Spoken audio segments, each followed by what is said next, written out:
fuck is it?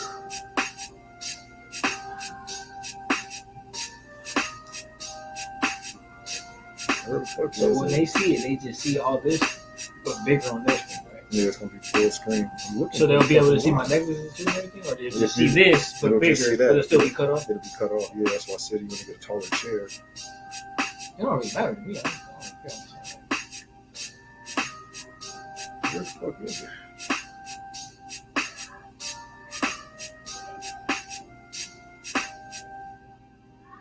Where is the live?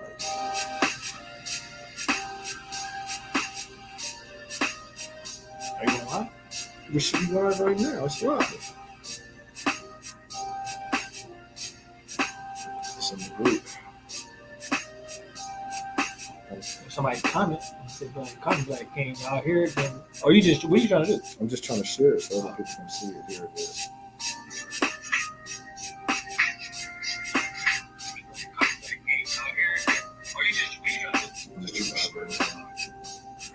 All right, everybody, screw it. Welcome to another episode of the Angry Black Man Show, and we're gonna be talking about how in dating, and well, not even just in dating, just in general, how, well, mostly in dating, how it appears that men and women seem to be out of the loop with each other, and anybody watching can feel free to chime in. Let me know on the comments if you want to get into the show, and I'll put up a link to where you can get to it. I got my guests here. Introduce yourself while I'm over here looking at this other stuff. What's going on, everybody? Guys, call me. My name is Isaiah Israel. I'm over here with my boy Tim. Like I said, we over here discussing the topics about men and women. A little more broad understanding and idea of what we mean about dating and men being out of the loop with each other. What I was telling my guy Tim earlier was that I feel like in society, a lot is focused on about how much men don't understand women, but not much is being focused on how much women are out of the loop when it comes to men too. We kind of have this idea that women are the prize, and they are, but on the flip side, to be a prize, a value, the man has to, that's up to the man to, determine whether or not the value you hold to yourself. Because if he doesn't see it, and you, because everybody has a sense that they feel like they're valuable, and you are, rightfully so, but that doesn't mean that the opposite sex that you might be dealing with at the point might see it that way. Because your level of value might not be what he considers to be valuable. And it's not to say you're not valuable, and not to say that he doesn't see that you're not valuable, but his idea of value might not line up, particularly with yours. And there's nothing wrong with that. Doesn't mean you don't have any value, or it doesn't mean that you're not worth anything, because you are, as a woman. Everybody has worth and value, but we can't force people to see a value in us that they don't see value in, if that makes sense. So basically that was the topic that we wanted to touch on, is like, how can we balance it out to that women can understand men more of a than what you've been taught through society, social media, music, whatever your grandma, your mama, your aunties, or whoever in your community that you respect, or you hold their advice or their knowledge or wisdom to be, hold some type of a value. So that was the topic we wanted to touch on today, was how do we balance that out to where, if you guys claim men don't understand women, but we obviously, to the flip side, that we obviously know from what we see in society today that women are out of the loop too, just as well. And I know that the title of this live says "Who Sustains Ain't Shit, Men or Women," and it kind of it'll tie together eventually. Yeah. But what he's mentioning is pretty much something I've said before. Is like, a lot of people, I talk to a lot of people, being that I'm on social media, and I noticed that a lot of women don't understand that a man only treats you based on the value he sees in you, not the value that you see in yourself. And this could be positive or this could be negative. It all depends on the value that that man sees in you. So, for example, a man may get with a woman and he only smash, and she could be a great woman. She could have all type of virtuous attributes and have everything going on, be a career woman and all of that, and he still treat her like whatever because that's the only level of value that he sees in her. He doesn't, his personal view of value of her isn't what she feels that she's worth. But then at the same time, you'll see that same dude will diss this good woman and then get with a raggedy one and then marry her. And it's because he sees a certain level of value in her. You know what I mean? Right. No, it just makes it. Well, let's go back to what I said earlier. It's like with anything. It's like, can two walk together unless they be agreed? If he doesn't agree that what you say that you're right, if he doesn't see that, he's not gonna. He's like, all right, well, I'm gonna go with somebody that we can both be agreed on what the value it is, and I'm sitting there, I'm going to be investing in it as that. You see what I'm saying? Like, I feel like that's where communication comes in. You know what I'm saying? What do you want? You know, is it that you want out of this relationship? What is it that where do we want this relationship to go? That's where, the communication of that aspect of it comes into play. You know what I'm saying? Like, what do you hold as valuable, right? Like both of you guys asked it. Okay, well, is it as a woman can ask herself, what is it like you? Okay, I'm valued, but then, like you said, the man could be like, oh, well, yeah, that too, or what about this? So I think, like I said again, when it comes to the opposite sexes, communication is not key. Comprehension is key. We communicate all the time, but we need to understand that communication is not key, but comprehension is key. Understanding what it is that's being communicated in a way to where, both parties understand what both parties want and need and desire from each other and expect from each other. So I feel like you can communicate all you want, but if there's no understanding, what's the point of the communication? Right. So I think we need to establish that communication is actually the lock, and comprehension is key. You see what I'm saying? No, communication is the lock, but comprehension is really the key, because it don't matter, again, if you don't understand what somebody's trying to communicate to you about their needs, desires, what they want, and whatever it is they need from you, then it's falling on deaf ears. Absolutely. So again, if they don't understand that, they can't function in a way to where they're going to treat you according to the value that you feel like you have, because you have not communicated. There's no understanding to, you see what I'm saying, to those attributes. You see what I'm saying? Like, you could be this woman who's this, that, will do this and that.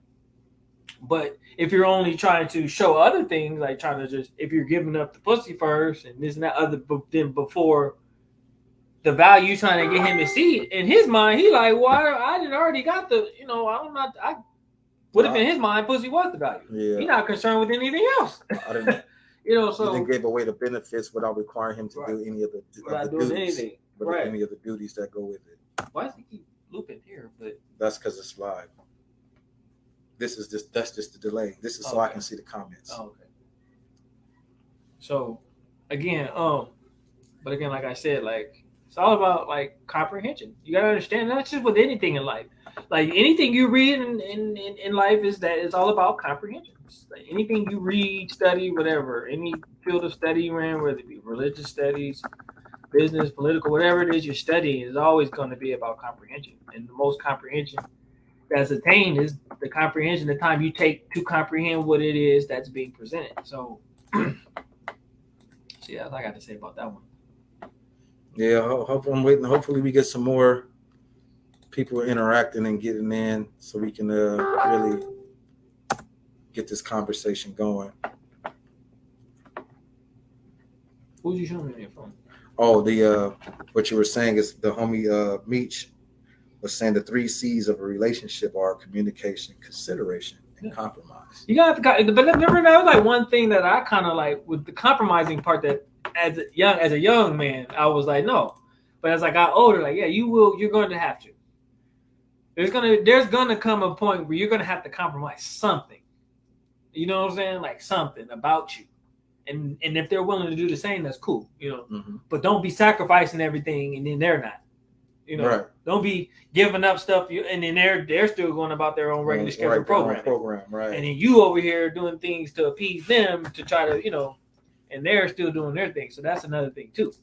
I don't feel like relationships aren't complicated. I think we just complicate them as humans. Like relationships treat people how you want to be treated. That's simple, really.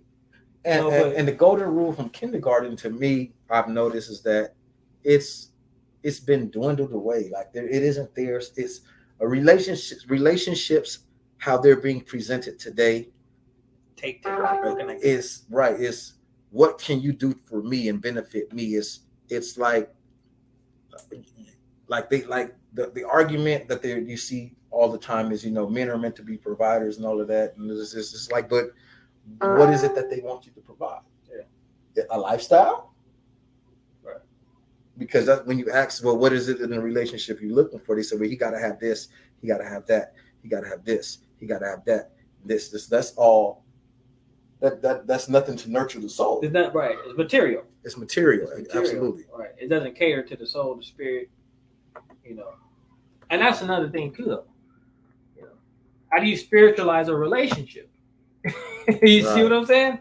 You can spiritualize anything, but how do you spiritualize a relationship? Most relationships function from carnality, which is from the physical plane. Mm-hmm. But the scriptures teach that to be carnal minded is death, but to be spiritually minded is life and peace. So spiritually minded within the dynamics of a relationship can really enhance that relationship that much more, just for considering the fact that now you balance it out with just not just the physical aspect, the material aspects of a relationship, but now you have implemented the spiritual side. So now the relationship has a healthy balance to it, to where you're not totally focusing on the physical parts of yourself that you want to be fulfilled, but there's a spiritual aspect of yourself that's not being fulfilled. You see what I'm saying? And you're wondering why a relationship is failing is because it's one-sided. It's just all physical. But there's no spiritual aspect to a relationship or an understanding to it. Because that's how we're really functioning out here. We function off of spirits. What spirit you possess, it dwells within yourself. So it's all about finding that right spirit that you can connect with and that you can, bond with. So, but again, like, I know, like, out here in society, we all out here willy-nilly just like, oh, whatever, F it. Like, you cute, I'm cute, fine. Let's, and we do our thing. Right. And whatever happens, happens. Well, that's what's going to happen. Whatever is going to happen. Because you don't have a set goal here. A relationship. You know what I'm saying? Like, a ship has to have a destination. But if you ain't got no destination, you just out at sea and you just all over. You got no real destination. No captain. Right. And like you said, when that storm hit, whatever happens, happens. But that storm is the whatever that's going to happen. And if you don't have no clear understanding of what it is you guys are doing, then you're not going to know how to weather that storm. Because, right, well, whatever happens, happens. Well, that's what's going to happen until you set intention behind what it is you guys are doing. It has to be intention. Absolutely. Along with the communication and then the understanding. There has to be intention. Do things with intention rather than, well, whatever going to happen is going to happen. Well, that's what's going to happen. It's whatever. And whatever can be whatever. Like, right. And you don't know. But when there's intention set behind it, then you do know. But you can't function from I know, from like, oh, I don't know whatever happened. That basically really means is like, Well, let me ask you, since you're single, have you noticed a trend of like when dealing with women, they want to smash first and see if they like you later? Is that a thing? Because I wouldn't say all women are like their majority, but somehow, definitely. Oh yeah, they're like men with it too, But, and that's another thing too. Like, what if he don't like you sexually either? See, you might be thinking like, oh, well, he's this and that, but he might be thinking the same thing. Like, you whack too. You see what I'm saying? Yeah. See, a lot of women might be thinking, and then dude might be thinking like, yo, you whack too, so I can't really get into this. You know what I'm saying? Right, I can't really like function and perform because you don't arouse me. And that goes back again to what we were saying earlier that basically sparked this is that it's basically if things go wrong, it's our fault, right? If it's bad sex, it's the man. If it's a bad relationship, it's the man. If this happened, it's his fault. It's his fault. It's his fault, right? So it kind of shields and protects women from this accountability thing. See, they've been protected from accountability. We know that they've been protected from accountability. That light. Over to you, turn on. Yeah, turn it on. You know, they've been protected from accountability. So to where when things fuck up, and my dad told me there's one piece of advice and a piece of wisdom my dad gave me. He said, as a black man, be prepared to take the blame for everything. And why did he say that? I didn't know why he said that at that point, but then I realized as I got older and older and older, and I started realizing when you start hearing women speak on their relationships, it's always the man's fault, right? You don't ever, I can't tell you any times I ever really, I could count on maybe one or two fingers my entire life I've ever heard a woman say, it was my fault, or explain her hand in why the relationship failed. I don't really see that because, again, women get shielded from accountability. So if everything goes wrong, it's always going to be the guy's fault in the relationship. But that's why I said there has to be a balance within that dynamic, because now we understand that women also too have flaws. It's almost kind of like they can do no wrong and we do all the wrong. But in society, again, like I said, a lot of women are out of the loop when it comes to understanding a man, just as much as you claim a man is out of the loop when it comes to understanding a woman. So bringing that to the title of the lie, when it comes to men being ain't shit, the whole narrative, niggas ain't shit, and now you see this movement of men, the Manoverse is basically saying women ain't shit too. Yeah. So who? Well, that's the battle. It's really gonna come down to, honestly, really, both sides are gonna have to humble themselves. Both sides humble themselves and take the accountability. Like, look, we both had our hand in the destruction of our people. Both. We talk about men who molest young women, but we don't ever talk about the women who prey on younger men. And I'm an example of that. I won't get into detail. I won't, because it's a touchy subject. Yes, but at the same time, I can tell you that I'm a victim of that when I was a kid. You see what I'm saying? Like, but we don't talk about that, though, right? Because in society, that's a badge of manhood, right? It's a sign of manhood. Oh yeah, you getting woo from at a young age from an older one. You know what I'm saying? And to them, it's like something to be proud of. But not all men like myself feel like that, because I still carry that. You see what I'm saying? I still carry it. I'm not going to say I carry it in such a way that I'm toxic and I'm just like, F women, I hate women. It's nothing like that. But at the same time, I do realize how that still affects me to this day, that I was exposed so young at an age sexually by women who were older. So, again, like, I won't go into detail, but that's just the reality of it, right? Like, women get a pass for like doing stuff like that. Oh, my little boyfriend, this my little boyfriend. Let a dude go and say, oh, this is my little girlfriend. Everybody gonna raise hell. Like, what? Mm-hmm. But I could, like, fellas, you guys know, like, you watching the video, how many times you growing up, you had an older woman calling you her little boyfriend, and nobody bats an eye. Nobody bats an eye. D-Ray Davis, my boy actually went and saw a show with D-Ray Davis, and he was saying in his stand-up, D-Ray Davis was like, women, y'all create the men that y'all say y'all hate. It's like, all growing up, we was around y'all. Well, he was saying, he was giving his experience. All growing up as a little boy, but he was like, I had green eyes and was light skinned. So people walk up to me, what's up, little player? Little player. Grown women say, oh, you're so cute. You're going to be my boy. You're going to be my man when you grow up. You know what I mean? So he was saying that he was conditioned into that. Let me bring somebody else into the stream. What's going on, Meech? What up, Big Meech? Hey, what's going on? Come on, brother. All right. Have you you heard anything we've been covering so far? No, I haven't. I literally just now got on. Okay, well, to give you a quick synopsis, it's basically the understanding of the disconnect between men and women. Like, we need to, like, both men and women need to humble ourselves and understand the different points of views, and rather than try to push our own point of views on each other. And we're tying that together with, like, who creates and sustains this narrative of men ain't shit and women ain't shit. Like, so now I'll further it a little bit too, Meech. Like, I was basically saying this kind of started off and rooted in, I was telling Tim earlier that in society, we were saying that it's a popular idea and, notion that men don't understand women. But I said, we don't ever talk about how out of the loop women are when it comes to understanding a man. You see what I'm saying? Mm-hmm. That's basically what we got on this topic. Like, women don't understand men as much as they claim men don't understand women. Okay, so the topic tonight is just us not understanding each other and the differences. Right. And not even just that, but how do we shift, not just shift the focus like we just saying it's just them, but how do we, like, for the women that who think that they understand men and women can't do no wrong, and when everything goes wrong it's us, but how can we get women to understand that a lot of times it's usually you guys too, and not just us, or it could be just you guys, you know what I'm saying, how much of a hand you have in the destruction of a relationship that you claim the man did.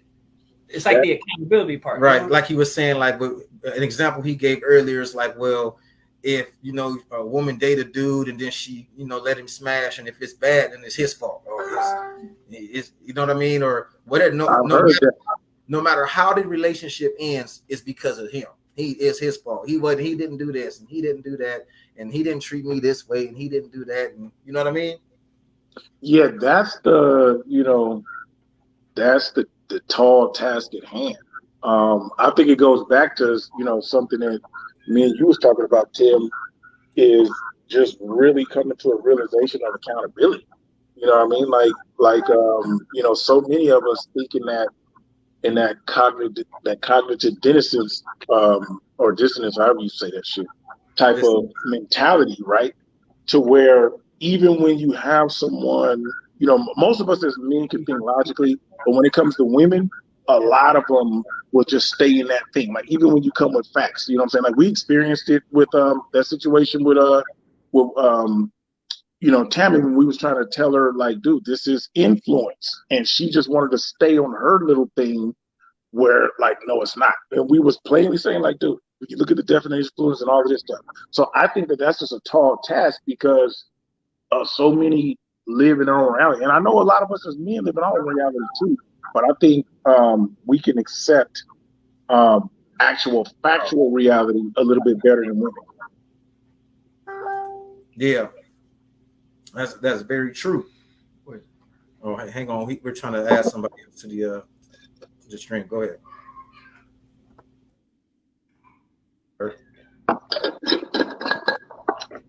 There's people in the group that's just coming. Well, we're trying to add tag people and get going to get some other people. If you want to tag somebody, let me know. If you want to invite somebody, let me know. Shoot, I can't think of anybody I know right now that'll probably be able to do it. So But is it just us three right now? yeah, but what you're saying is true. It is to bridge that gap is a tall task because there's the whole ego that factors into all of it. The narcissistic behavior and the In everybody though, both men and women. Yeah, what's the trip? Like, I was actually just talking to someone that I've been dealing with off and on for a while, and and mainly because it seemed like we can't see eye to eye. Like we have this exact topic. It's like we deal with that, right? And she called me a narcissist, and I was like, and I know that most people, I don't think they realize what it is. I don't think they know that it's a disorder. I think that most people just, oh, this person acting like an asshole, so you're a narcissist. You know what I'm saying? Or you're hearing something that they don't like, or they're hearing something that they don't like. Oh, you're a narcissist. You know what I mean? And it was ironic is, so I didn't have nothing better to do. So I went ahead and looked up, the definition of narcissist. And then one of these things came up where it said 10 symptoms of narcissist, right? And as I'm reading, she possessed probably like a good six of them, Oh, wow. 6 or 7 of them, right? So I was like, hey, I said, and this is exactly how I came in. I was like, hey, I said, I want to have a conversation. I said, because we made an agreement that if something is possibly triggering and we notice about each other, to go ahead and disclose that first. So I told her, I was like, hey, possibly triggering. And she was like, okay, let's go ahead and do it. So I'm like, okay, cool. We get on the second symptom, right, which described her perfectly. She didn't want to do it no more. Oh, I'm not going to sit here and let you call me a narcissist. I'm like, first of all, it's not a bad thing. I said, it's just a behavior disorder. I said, people have this notion that narcissist is synonymous with asshole. And it's like, and I mean, I can see how that could be the case, but it's really a personality disorder, just like ADHD is a disorder, just like OCD is a disorder. But you only look at those as negative things, but narcissism is looked at as such negative. Like I can't tell you how many times I'm, oh, he's a narcissist and this and that. When you don't come at people the same way, when you like, oh, you got ADHD with such a negative type thing. So I just wanted to share like a conversation I literally just had recently. And she didn't want to go further. We got to 2. I don't know if she will go further because about the heat in that kitchen was getting too hot. The first one really didn't apply to her, right? Because the first one, said something about really quick. Tim had to go deal with the kids really quick. Oh, okay. Yeah, so the first one had to do with empathy, which I will say that she's an empathetic person, right? She does exercises sometimes. But when we got to that second one, I think she was like, uh-oh. You know what I'm saying? I think she was like, no, I want to go no further. And I'm just like, wow. I'm like, all right. Because she knew that was going to expose her, basically. Like, and I'm telling you, it is like I sat there and read them for myself. And as I was reading them, I was like, dude, because she had the nerve to call me that, right? I've actually been called that a few times over the years.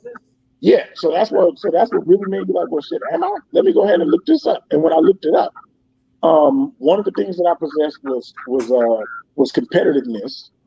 I am too. Yeah, that's what I'm saying. But I think that's a lot of men by nature. Yeah, by nature, men are competitive. Yeah, we like to. Exactly.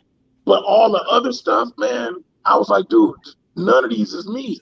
You know what I'm saying? I would say I may possess 2 at most. You know what I'm saying? And that's just traits. It's not like that's just me in full. Those are just traits. You know what I mean? But she possessed like 6 of them. And once I got to the second one, that was the only one that described her up to that point. She was like, oh, yeah, I don't think I want to do this. I was like, why not? Yeah, no, could you just respect my wishes and let's not continue? I was like, all right. And just left her alone. Yeah. But like I said again. Are you drinking moonshine? I'm just doing, channeling my inner ghetto-ness. This is just a mason jar with water and ice. You got some moonshine or something. Okay, boy.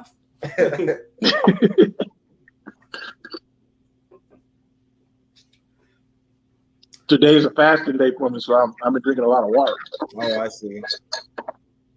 Because otherwise, I'll be ready to tear up anything in the fridge, and then once I break my fast, it's like, you know what I'm saying, the freaking floodgates is open. So I'll be having to really be disciplined. But Okay, so remind me. So we're talking about how could we, as men and women, see more eye to eye, right? Try to understand each other better. I will say this. I will say this though. I will say this. Like, as times have, years have progressed and we've evolved, I will say that you do see more of an effort and how can I say, like a more willingness and the more openness to stuff like this that, through social media and stuff that there really wasn't before. So I can credit that to like the advancement of social media, able to be able to go live and be able to connect with people all over the place and share your views and ideas on stuff. You see what I'm saying? Yeah. So, I think even as detrimental it is as social media has been, not to just us, but other groups of people too. There is some good with it because now we're able to have some of these conversations that has been going on in our community and we've never had before. Not outside of the barbershop or the beauty shop. Right. Exactly. It's like the tree. It's like a tree of good and evil. You know what I'm saying? You're gonna have your good, but you're gonna have people coming with all type of other negative. You know what I'm saying? So you're gonna have to weather that. But I mean, at the end of the day, that's with anything. You know what I'm saying? Anytime you get on a platform, podcast, whatever, and you start to speak the truth, no matter what it is, whether it be your own or broad umbrella statement, whatever you want to call it, you're gonna have backlash. Because you got some people that use it for good things and some or positive things, and some people that use it for not so positive things. Well, again, when that goes to the fact that people only want to hear truth when it appeases them. Yeah, if you want to appease them, and they don't want nothing to do with it, right? Exactly. Like men and women. You see what I'm saying? Like it don't even matter who. Like it's just. Yeah. Yeah, I it was. I don't want to say it's mainly with women, but since the fact that I only date women, I've understood that I've noticed that a very a pattern with them. You You know got to what I'm put saying? that out Like, there these people like, days. oh, well, men. Every time a woman like, well, men do it too. I'm like, well, I don't date men, so I'm not speaking on that. I don't know. Exactly. Okay, but I'm talking about from a male's perspective dealing with women. Well, a lot of times though, that well, men do it too is it's like a cop out. How they be like, well, like we said earlier, yeah, like when women go out and they want to be hoes and have all these right, niggas, well, then what they say? Well, men do it too. Men sleep with a whole lot of women and all of that. Y'all want to say that he a gang, he a pimp for that. Right. He get a pat on the back. He get a pat on the back. He get praised Well, for when it. women do it, we got to be all kind of. But you're not all realizing kind of like this women, and that and other things. You know what I mean? Why are you trying to be us? You're a woman. It's just one of those double standards that like many double standards that men have, and as well as women that you just got to live with. Like that's just. But we're saying it's a lot of those. It is what it is type things. Like we know the double standard exists. You know what I mean? And it just is what it is. Right, but we was like that's because we were saying too, like they'll be like, oh well, but okay, well where's the action behind that? Where's the change? We don't we talk it, but so it's a trip. So while I was cleaning up my kitchen, right, I was watching this Kevin Wesley video, where he was doing a reaction on this dude who was doing a YouTube video, right, and all he did was ask this woman, what is it that women are good at, are better at than men, and then what is it that men are better at than women? She fired off probably about 5-6 things when it came to the women. It was straight crickets when it came to the men. And the cool thing about it is he was just asking her basic questions like, hey, well, how about, like, he was trying to help her along. Well, how about men are stronger? She was like, well, women are strong too. Like, she just could not deal with men, right? And what ended up happening, it was almost like a Karen moment where him just asking simple, basic questions ended up with her getting real so emotional and she crying, right? To where some men, this is how ironic it was, some men came over to dude sweating him like, man, what did you do to this chick over here? You know what I'm saying? And was sweating him like he didn't even get a chance to finish the video. But was sweating him, he was like, well, I really don't think I did anything. Like, I just asked her some basic questions. You know what I'm saying? Like, you have to watch the video. It just tripped me out. I was like, dude, there's really people out here that's this delusional that exists and then want to get emotional about it. You know what I'm saying? And cause almost a commotion over just some basic questions simply because she didn't want to admit that there is some things that men are better at than women. Crazy. Like I said, well, that's what we go to earlier. Like, they don't do no wrong. They do everything is Mm-hmm. So I mean, with the fact that we're men and you're a woman, the fact that you bear a child and create life within yourself, and we supply what you need for that tells you we're different and we don't function the same. We're actually the same, but we're different too. We're the same. And that's what the dude was trying to say. That's what he's trying to point out. Different at the same time. So we're going to function differently. And that means our usage aren't going to be the same thing. You're not going to use the same thing you use a tractor for that you're going to use a jet plane for. Exactly. They have different uses. They so different. When the jet plane tries to function as a freaking tractor truck, or the tractor truck tries to function as a jet plane, they don't function at all. Because the tractor truck cannot fly, and the fucking jet plane does not plow land. You see what I'm saying? Now neither one of those is superior to each other. They're not. They just until the tractor tries to fly and the plane tries to plow a field. Like that's when you'll see the superiority between the two. But in their own right, it's like they're neither one are superior. They're just different. Right. Exactly. One is used for combat. One is used for the earth, for the land. Right. Exactly. One ain't better than the other because if the jet decided it wanted to get on his high horse, I said, all right, well, come down here and plow this land so these people can eat. And he went, well, you can't do that. Right. Exactly. And that's the same thing like with men and women. It's like it's the battle of sex. Who does what better, more fit. We're just different. We work together for one ultimate goal. And for whatever reason, those differences are what's being attacked. Right. And that's what I don't understand. It's like for certain things from a social standpoint, like equal pay and things like that. Yeah, I get it. But then from a relationship standpoint and like gender roles, for example, like I've seen videos where women say, well, how come the man has to leave the relationship? That it's like they automatically have in their head that if he leaves, then I'm a slave. That makes me less than. Right. But it isn't that at all. It's not. We got to look at the flip side. Women lead too. Right. Women lead too. Everything a man does is for a woman. Let's keep it a buck.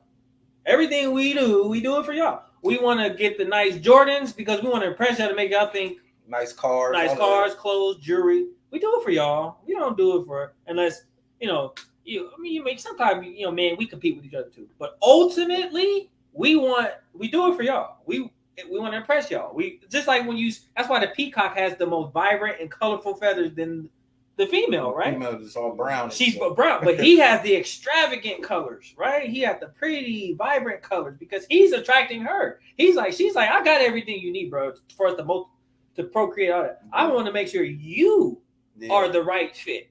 You see what I'm saying? Right. So when it comes to that, you know what I'm saying? So it's always been the male throughout nature. It's always the male's job to pursue and attract. Right. And that's what I say. And what is our vibrant and bright colors now to women? Money, nice car, stability, I explain that. Career, whatever. You see what I'm saying? That's our bright colors. Those are our bright feathers that we present. Like, hey, this is, we do this for y'all. I explained that to the narcissist chick, the one that I was trying to go over narcissism with, and she was completely and utter shocked. And I was like, dude, why is that a shock to you? I said, us as men, I said, when we go to college, anything that we try to do to improve ourselves is usually to make ourselves more appealing for women. I said, in case in point, I said, once NWA came out and made NWA, Tupac name and all that stuff, they made thugs sexy. That's when you start having this abundance of thugs. I said, but if Urkel was getting all the women, you would have black male college enrollments would be through the roof. Yeah. You know what I'm saying? I said, but since that wasn't what we saw that was getting all the ladies is, growing up, whether it be in the neighborhood or at school, all the nerds got laughed at and all of that stuff. What do we do as being influenced? We want to be with the dudes where we see that all the women's flock to. You know what I'm saying? So then as we get older and mature and get out of the dumb stuff, because then, and it depends on if our taste in women change. So if you want to start wanting the upper echelon women, and then you see that, oh no, those women want the guys with the master's degrees and this and that. That's when you like, okay, well, let me shift from the thug stuff and go over here and start bettering myself in this way. You know what I mean? We dang sure ain't doing it for no other dudes. Now, what about that? The group of women that confuse the thug. I don't know if y'all can see my air quotes. The thug with masculinity. Like, you'll hear women be like, I want a dude that's got his own business and do this, but he got to have a little bit of thug in him.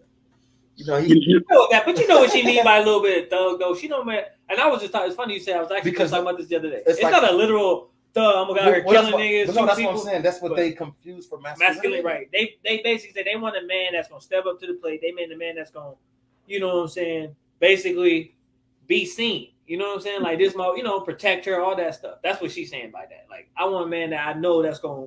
If another nigga get out of line, he gonna step up and he gonna check somebody basically, or he gonna handle his own. That's what she means. Just like when I say I like my women with a little bit of ratchet in them. I'm not saying I want my woman like the perception of she a hoe, she got an attitude, she this and that. I'm not saying that. I'm saying right, but I'm saying that mine as that attitude of ratchet, being a little hoe slut, but be my personal ratchet. I like that mentality, but personally, exclusively with me. Be ratchet with me, right? Do that ratchet stuff exclusively with me. You know what I'm saying? Like the twerking and all that. Do it with me. I like that. You know what I'm saying? But I might not like it if I see that you all out. If you want to do it for likes and attention and all that. Right. So when I say I like a little bit of ratchet, that's what I mean. I don't mean like I like her to be out there, be ratchet and dressing all skanky. So if you were dating a woman and y'all start getting chummy. But her whole Instagram was like bikinis and all of that. If y'all got together, would you be like? So I'll give you a little. Take that down. So I briefly dated a girl like that. Actually. Okay. Bad too. I mean, shorty was bad. Like I met her at a quick low down. I met her at a skating rink, but I didn't get her number. You know what I'm saying? But I don't know why I did. She was cool too. Real sort of wasn't stuck up nothing. And I told myself, I was like, man, God, I was like, if I can run into her again, I won't fumble it again. I said, God, if you allow me to see this girl again and run into her again, I won't fumble it. Lo and behold, when I was in Mexico, of all places, I ran into her. Mexico. No, I got a number that time. That time I got the number. Ooh, you know what I'm saying? We exchanged number there. We talked. We ended up going on some dates or whatever, right? Mm-hmm. But then I added her Instagram. So she's got like, she's about 5'5", 5'4", thick, like bottom thick. I mean, ass just amazing. Like, don't really got, but she got like Instagram ass. Like, she's killing the figure. Like I said, when I saw her at the skating ring, I'm like, I start skating. I'm skating behind her. Like, yo, I'm start skating behind you. She was the baddest. I was on my creep mode. I was on creep mode, bro. She was the baddest one there, all time, hands down. And she wasn't stuck up. She was social. She was cool. She was humble. So I was like, oh, you know. But then I go on her Instagram.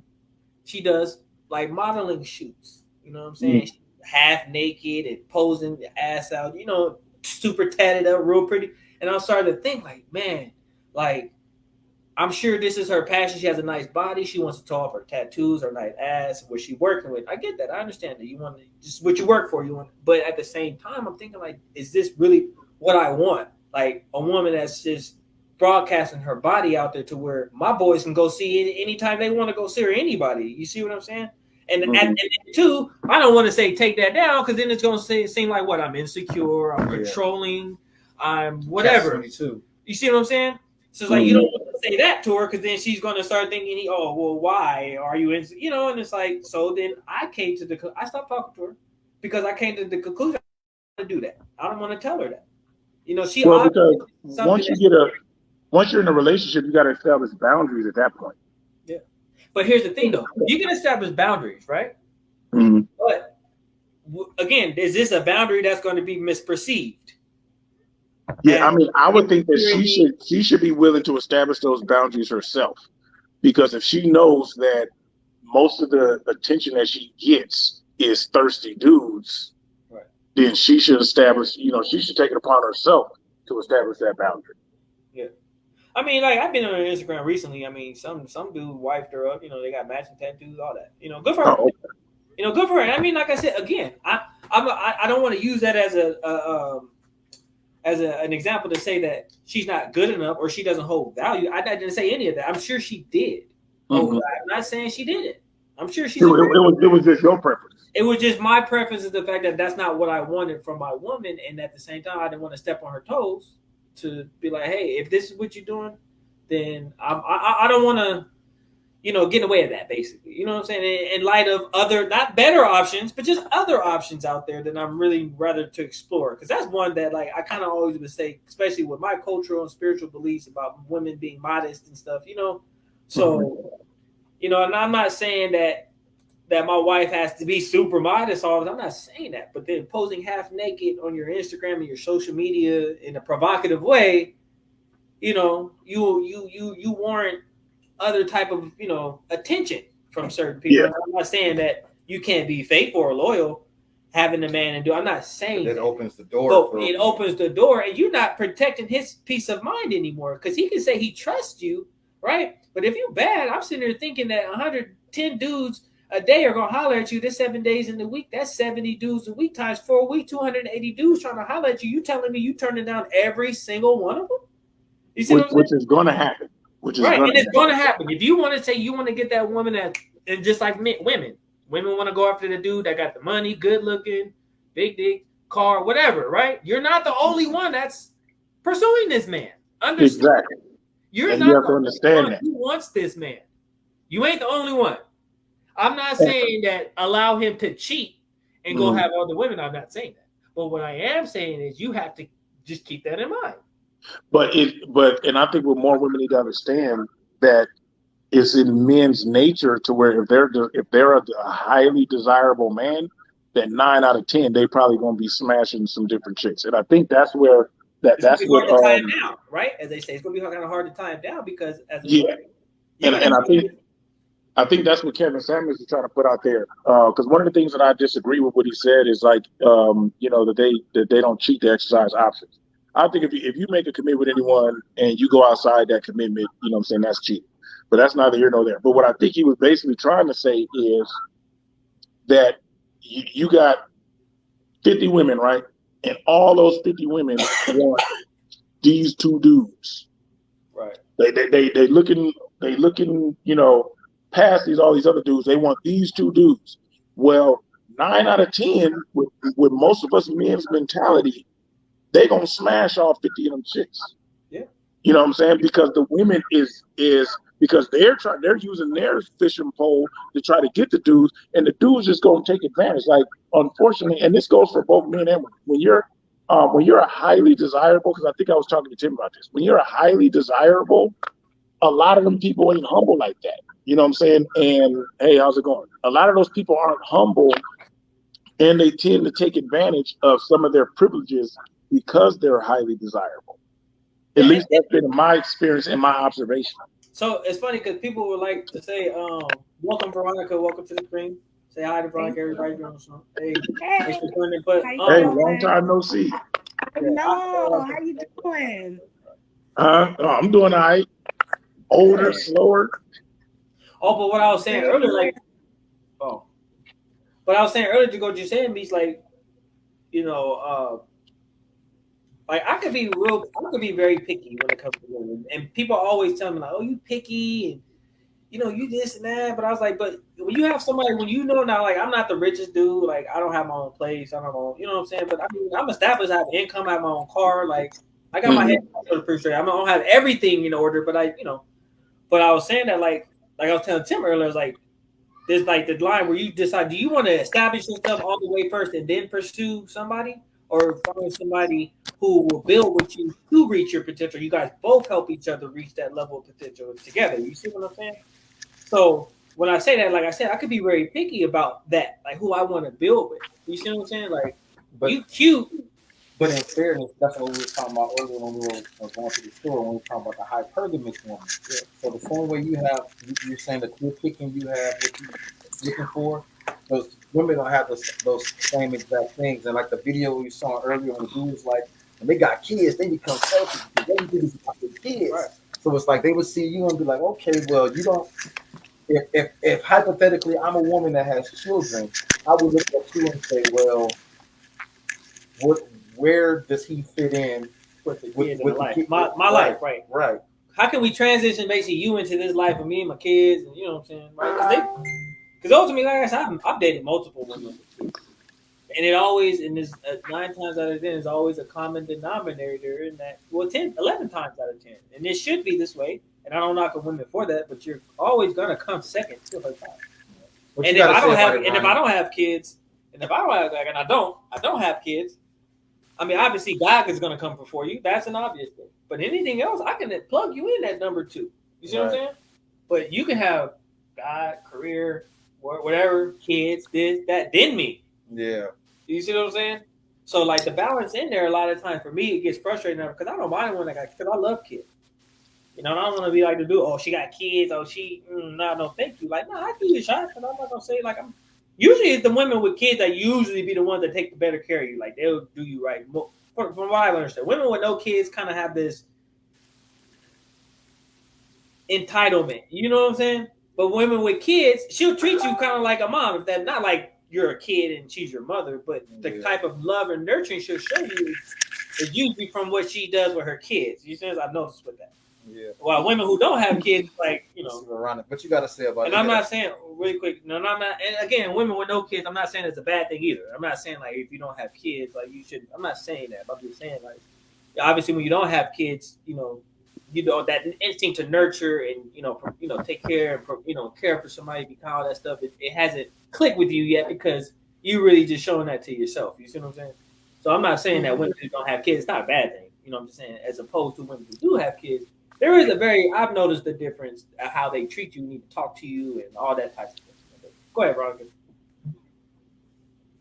Hi. I just kind of wanted to chime in on some things because I have a very different perspective. And my perspective, and let me just turn this up a little bit. My perspective, the way that I am, and some of the women that that I'm connected to, is that we're very different. We are older, but one of the things that helped me was I have real platonic male friends. And in these friendships, platonic, no one likes each other, no one's like brother and sister or cousins or whatever, I was able to see men in a different light and have more compassion, because some of the stories that we're hearing now for men, we haven't been hearing, and so I was able to actually experience that and have more compassion for men because we had this relationship. And so now in my current relationship, I can bring that. I have a desire to understand him and not just wanting to be understood. I have a desire to understand him because I know that it's important. So now that I have this desire, he shows me that same desire and it's reciprocal. So Yeah, Kim. all I can do is bring into the relationship what I want. And I would like him to understand me, but I know it's important that I understand him as well because it's two. It's not just me.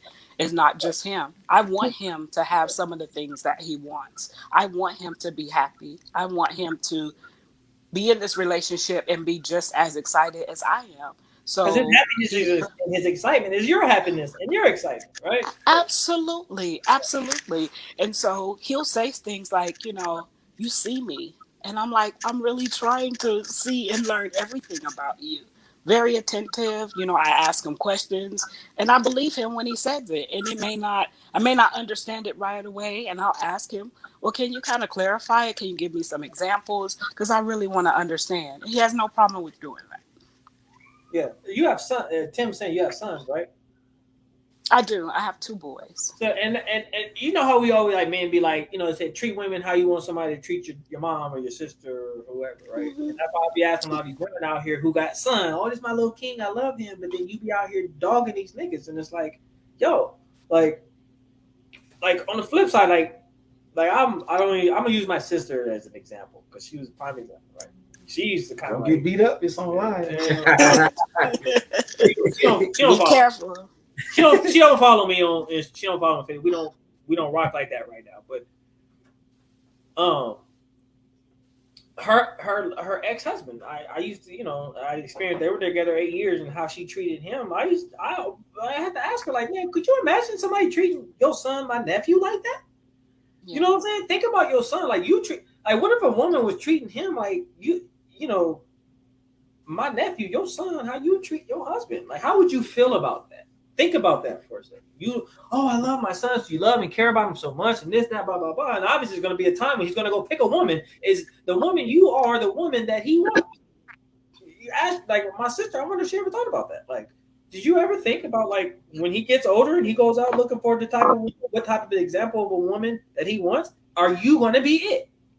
Right? Right. Like, so don't be the example where he's going to resent black women. Don't be that where he's like, I want to go get another woman. You know what I'm saying? Now, I hate to use my sister as an example, but it's the one that I've experienced the most and that I can speak on. Of course. I've experienced, I witnessed it. And Of so course. it's ain't like with these women out here. They love my little king so much, but yet you'll get out there and with real kings, you treat them like shit. Or you take advantage of them, you take them for granted, and this and that. Mm-hmm. And like they always say, like men who are players and dogs, they have a lot of daughters, and that their daughters are gonna get dogged out, right, by a lot of these men, and that's their karma, as they say. But same for women too. You know what I'm saying? Like, you're seeing women that are boy moms got all boys. Like, oh, I see your karma by my, you know what I'm saying? Or are you gonna teach him these young men to avoid women like you? Right? Because then now you're gonna have to look at yourself like, damn, I kind of was fucked up as a woman, right? Then you'll take accountability then. Only in that moment you'll probably take the accountability, but then you gotta start thinking about your son. Like, oh man, if he bring a woman like me home, how you gonna feel? You know, I be asking women like, man, like women be like, ask me, if you were your daughter, would you date you? Yeah, well, if you was your son, would you date you? You know what I'm saying? That's right. I be seeing a lot of these women that be like, oh, this, okay, but your son should be really. That's where you should get your practice on. In, if you ask me, your son, get your practice in on. I agree. Because I agree with that. If you feel that way, like a lot of these women, this is my king, my little king. I love him so much, and he's my heart, my world, and everything. Well, then why doesn't the man that helped you create this king that you love so much get the same respect? You know what I'm saying? Like, you didn't make this kid yourself. And I have a lot of women that, oh, my kid is my heart. He's my everything. And I'm not saying it's wrong. You should feel that way about your kids. I'm not saying Right, but see that narrative you painting is I from being a single dad, Yeah. I can kind of relate in a sense to women's point of view of why the counterpart isn't given necessarily the same exact uh, reciprocation. yeah. It's Yeah. like, because it's like my son, I love my son. I raised my son to be an upstanding dude. At 24, he got 2 kids, he married, got his own place, working, he doing his thing. Now, I'm not too particularly fond of his mother, nor is he. But at the same time, it's like I respect her as a human being. Right. That the fact that she's alive and she bore my son. Right. But outside of that, that's kind of where the It end of our stops. relationship Right. is. You know what I mean? And that's how real. Honestly, just keep it So above. so that but I'm saying there's women that have situations that are the same. They got with a dude. It was what it was to where it was good to the point to where they gave him some. Yeah. So there was something that Something clicked, there that something clicked to where they got it in, and a child was produced. Now, whether they took the time to vet each other to understand whether or not that person's character was going to make that person be an involved parent or not, they were sometimes thinking in a moment. right? Sometimes that doesn't take place. Yeah. So I can understand as from a viewpoint of a single parent. Well, this is my child. I'm gonna love my child unconditionally. Despite the parent. That's yeah, definitely. Like, I mean, I would say for me, when my oldest son, his father wasn't in his life, but I never talked bad about him. And when he asked me, like, where's my dad? I would just be like, well, he can't be around right now, but I'm sure later on he might come around, and that's okay. But I never said anything poor. I never spoke poorly about his father to him. And so when they had an opportunity to meet, he didn't have that hostility in his heart because I just never spoke badly about him. Now, my ex husband, my kids were actually able to see certain things. But even there, I really tried not to because I understand that my relationship with my ex is going to be different than his relationship with his son. So I try to stay out of that as much as possible, and I don't make excuses, but I'm like, your father is a human being just like you and I are, and he has his own feelings. He's going to make mistakes. Now he's doing much better now that the kids are older, but it took him time to grow, and it took him time to get through things. So I just try to let them know that, first of all, your mom and your dad, we're humans, so we're not going to get it all right. We're kind of processing and going through our own thing. But I wasn't going to, I was trying very hard. I might have a slip up here and there, I'm not gonna lie. But I was trying very hard not to be like, yo, daddy ain't woo woo. I didn't want to do that because that's not fair. right. Yeah, it isn't. And it's funny though, because too, and even then, if you do that, and then you see women who do that, and men are actually trying to be a father and handle their responsibility, your kid get old enough, they get smart enough, they'll see who the real problem was. They'll understand. Like my nephew right now, as much as I don't understand how much my sister talks bad about the family and her brothers and whatever, my nephew he knows. I know he knows. He's 15. You know what I'm saying? But even before he turned that age, already. Yeah. And I was saying like, I know my sister has her things she says about the family, about how we don't help her out, but we've been doing it for years. But when we stop doing it because it's like you're a grown woman, you're telling the truth, then that's when it's fuck everybody. When we stop doing Right. it, so I was like, I know that he's over there. He sees this. I know he knows because he used to live with me. He had to come live with me for like 7 months because she couldn't take care of him. I didn't get no money. I didn't even get a thank you. You see what I'm saying? But after that whole situation, and he went back with her, and then she started going on this rant about us and this and that. I was like, well, he just spent 7 months with me. You see what I'm saying? So it's like you're gonna try to put in his head something totally opposite of what he just witnessed for 7 months. Right. So he needs to be smart and wise enough when he gets older. He's gonna see who the real problem, who really cared about him, loved him. I'm not saying you don't, but you're painting this picture out to him like the family don't care about y'all because we don't want to help you take care of you and your 3 kids. And it's not that. Again, I hate to keep using my example. I really do. No, that's fine. It's the most present one that I can really truly speak on from a witnessing perspective. Like I've witnessed it.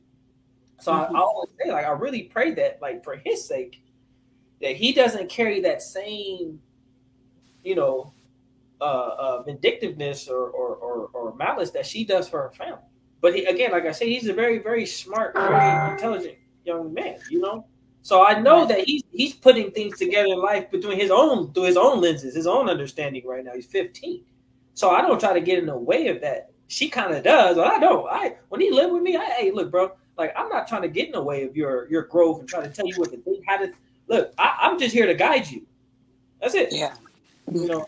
But it seemed like with her, she kind of more so would like to manipulate and control what he thinks. I don't want to control what you think because when you become your own man, guess what? It's going to be your decision whether or not you're going to hold on to that or not. So, Absolutely. you know, so I was always saying, like, you know, it's always important that you got these women that got these young men, you know what I'm saying, that you got to take that hate you have for the opposite sex, whether it's your brother, your ex husband, the baby daddy, whoever. You can't let him experience and witness your feelings towards that, you know, because then he might start thinking, like, well, I'm a black man. Is this what I have to look forward to when I get older? You know, so it Yeah.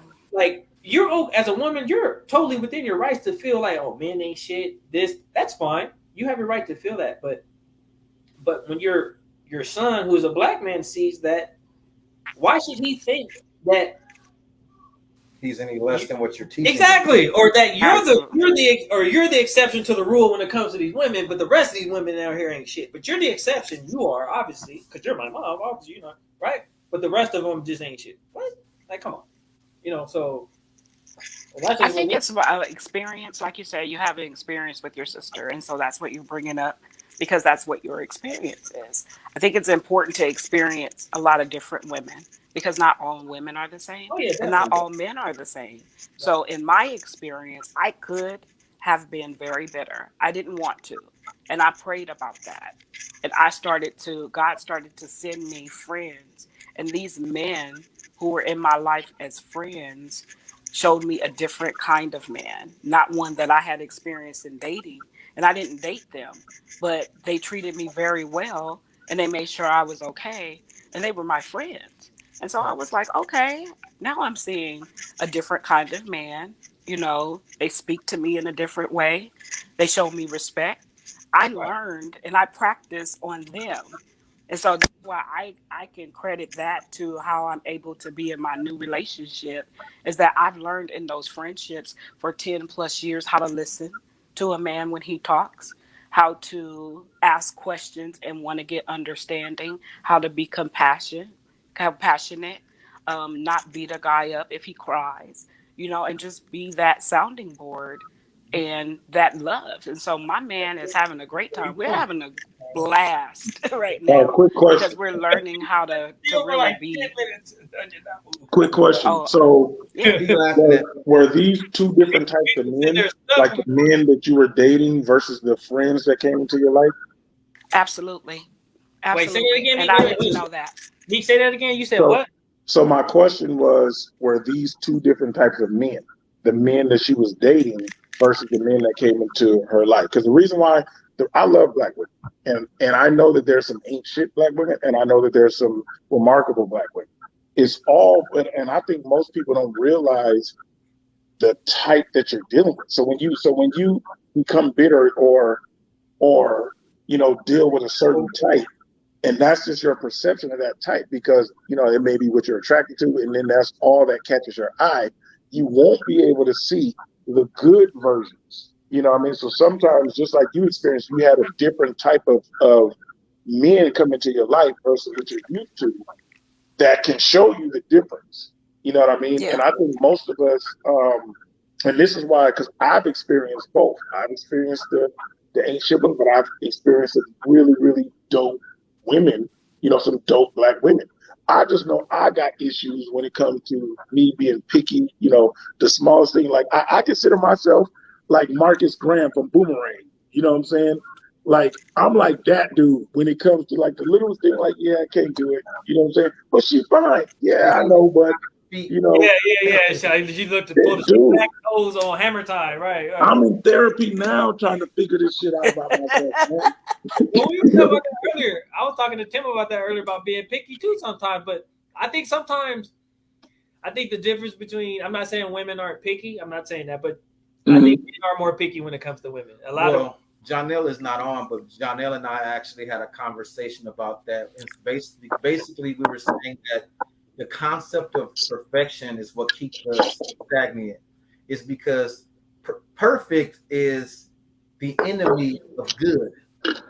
Because when you're looking for perfection, good is good enough. you got to do more. So, right. So a lot of times we'll miss out on somebody that's actually good for us and healthy for us, but they're ungood for us. We want perfection. Right. And I'll be honest, like, I had that problem for a while. I'm not gonna like I was telling we talking about earlier, my earlier 20s, man. If you just cough the wrong way, I can't fuck with you. You know what I'm saying? Like if I don't like the way you blink, that was it. Like that's what I'm saying. It's like, man, she's bad, man, but the way she chew grapes, I just can't do it. You know what I mean? Like it'd be the smallest little thing. Because here's the thing, though, it's because when we establish we gonna commit to you, right? Because you're gonna want us to be monogamous, especially with a guy like me. Now I'm not gonna toot my horn. I got a lot of options out here. Okay, bless you. God bless you. A lot of women who be pursuing. I'm not gonna lie, who be pursuing me. I'm not saying that like I'm just that nigga, but I'm just saying. So when I commit, right, like you gonna want me to cut off all my hoes. You gonna want me to, okay. But that's the thing when you want us to do all this, and then he commits to you, but then usually when a relationship ends, especially a marriage, the man hits the worst usually. Like it hits him the worst when it comes to the divorce. You know what I'm saying? He usually catches the short end of this in a hypergamous situation. Yeah. Well, yeah. And I think that's why marriage is diminishing right now. Like marriage. Shoot, I think it hit me the worst emotionally too. Because it's like I can only wonder: are marriage rates declining because men are opting out, or is it women opting out? Because when you look at all of these, that's what I'm saying. When you look at all of this online social media, the manosphere, Kevin Samuels, Cynthia G, and Kendra G, and all of that, it's the men and the women are exactly saying the same thing.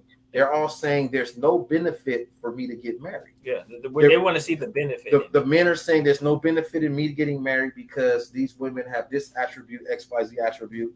The women are saying there's no benefit because the average black man, like the name of the show, the average black man makes $45,000 to $50,000 a year, and I make XYZ. And if it goes south, then I'm the one liable because that's how the law works. And in California, at least that way, whoever is the breadwinner pays the alimony. Yeah. But not that men are going to seek it, because I doubt men would seek it unless he's just being petty. But that's just that innate fear is there. Mm-hmm.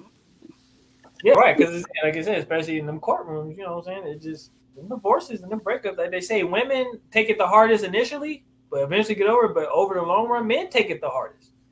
Because I don't think I agree with women taking the hardest initially, especially since most of them are the ones who file. Like with my ex-wife, I thought before it gets to that point, though. Well, I would say that women take it harder because if you look at how it turns out, women are the ones that file it, but who tends out to be the person that gets married again first? It's usually the man. But that's why I said initially they take it hard. Well, because I think men, like family is everything for most of us. That's why I take it hard. Like I took it hard because I'm like, man, because I had one marriage that didn't work already, and I vowed to not have to raise kids outside of the home again, which is why I married the second woman in the first place. Once that relationship was coming to an end, I'm like, here we go again. You know what I mean? And that relationship actually lasted longer than the first one, because this one was like just shy of 10 years. So when that relationship ended, I'm losing my house. You know what I'm saying? I'm losing my wife, my son. You know what I mean? And I was just like, Skip, you can have a house, you can have all of this stuff. Like, I'll start over because, I'm a man, I could do that. But the fact of the matter is, like, I didn't want none of that to happen. I was willing, like, we went to therapy and everything to try to make it work. Unfortunately, I don't think, at least for me, the therapy didn't work for what it was intended, but I think it did, bring to the surface. Like we're just really not necessarily meant to be together by today's standards. See, I think when people get skewed what marriage really is, which is about the commitment. By today's standards, people want to live like you in a notebook or some shit or some, love story. You know what I mean? When that's Mm-hmm. not what marriage is really about. And I get it. Anyone, Absolutely. if you're with someone, you should want to be happy with that person. I get it. But I think that our ideas of happiness is so skewed nowadays to where so many of us is just willing to throw away a perfectly good dude or a perfectly good woman. You know what I'm saying? As far as marriage is concerned, since it's mostly the women that do it, like they'll be throwing away a perfectly good dude. And unfortunately, once you start getting into our age bracket, I think more and more, I think they're starting to realize, like, man, it may not have been, such a good idea. Now, that's not the case for everybody. Some people do get, is fortunate and can get back together again. Can get in another relationship and all that stuff. But so many of us are carrying previous relationships traumas where we end up being difficult to be with in general because we just have so much trauma that we're carrying with us. I agree with Well, that. this is what I would like to say as a to speak on as a woman and being around my women friends who've all been married and divorced, unfortunately. But a lot of times, by the time the woman files, she's already checked out. It's been like years of emotionally like trying to push through something. So it's not that we don't feel it. It's like we went through so many years, but by the time the end comes, we're already gone. And it's like it may be a shock to the man because he might not even know that the woman is going through that or have already emotionally processed. But for me, I was in a relationship. My ex-husband and I were together for 9.5 years, but we were only married for like 3.5 to 4 of those years.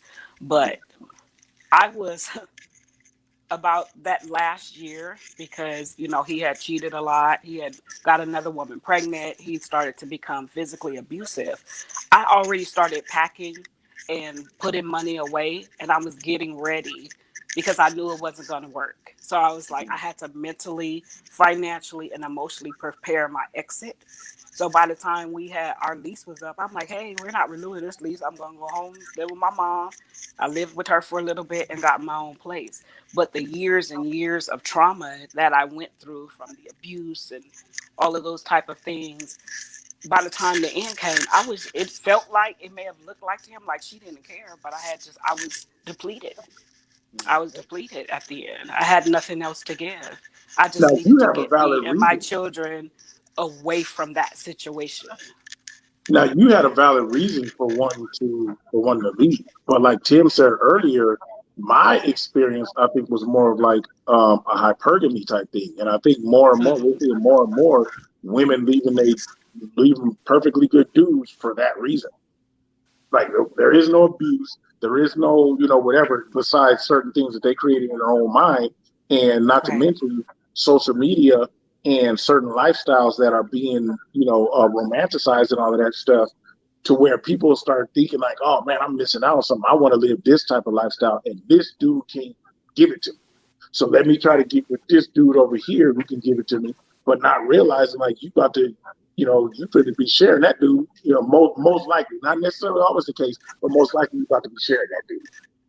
Yeah. Well, you know, I don't know how much money my man makes because I never asked him. I never asked him. That's none of my business. Like, As Mhm. long as the bills is we're not, paid. it's, look, I have my own house. He has his own house. I have my own car. He has his own car. I'm not looking for someone to take care of me. I'm Mhm. looking for someone to intertwine in my life. I do believe in interdependence. Mhm. I don't walk around with this. I am a independent woman. I don't claim that. I know how to take care of myself. But if he and I are going to work out, then I think we understand what we want. And we've had our challenges already, but one of the things we did was we sat down and we've had like 6 hour phone conversations because we wanted to really understand what the other person was thinking. And if it got too heated, we'll be like, okay, we're going to table this conversation. And we're going to come back to it tomorrow after we had an opportunity to calm down, sit and think about what each other have said, and then we're able to continue. I think we're both committed. Like Meech said, it's like about a commitment. It's not about, roses and candy and all that kind of stuff. It's great That's to have actually those pretty. things, Anybody but That's who I actually wants pretty to smart. really, anyone's watching and wants to get in on the conversation, and just click the link that's in the comments and follow the instructions. yeah.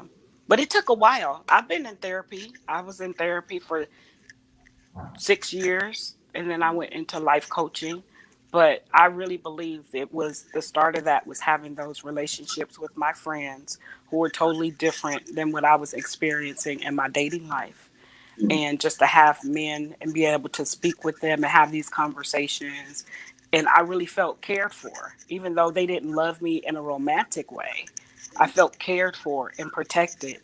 And for me and a lot of women, I won't say all, but security is important. And it's not necessarily always financially, it's the Amen. security that I feel in the space of my man. If I feel like my man is going to protect me from whatever it is, like for example, we kind of, I went to San Diego with my guy to celebrate my birthday, and we kind of ran into this racist white guy.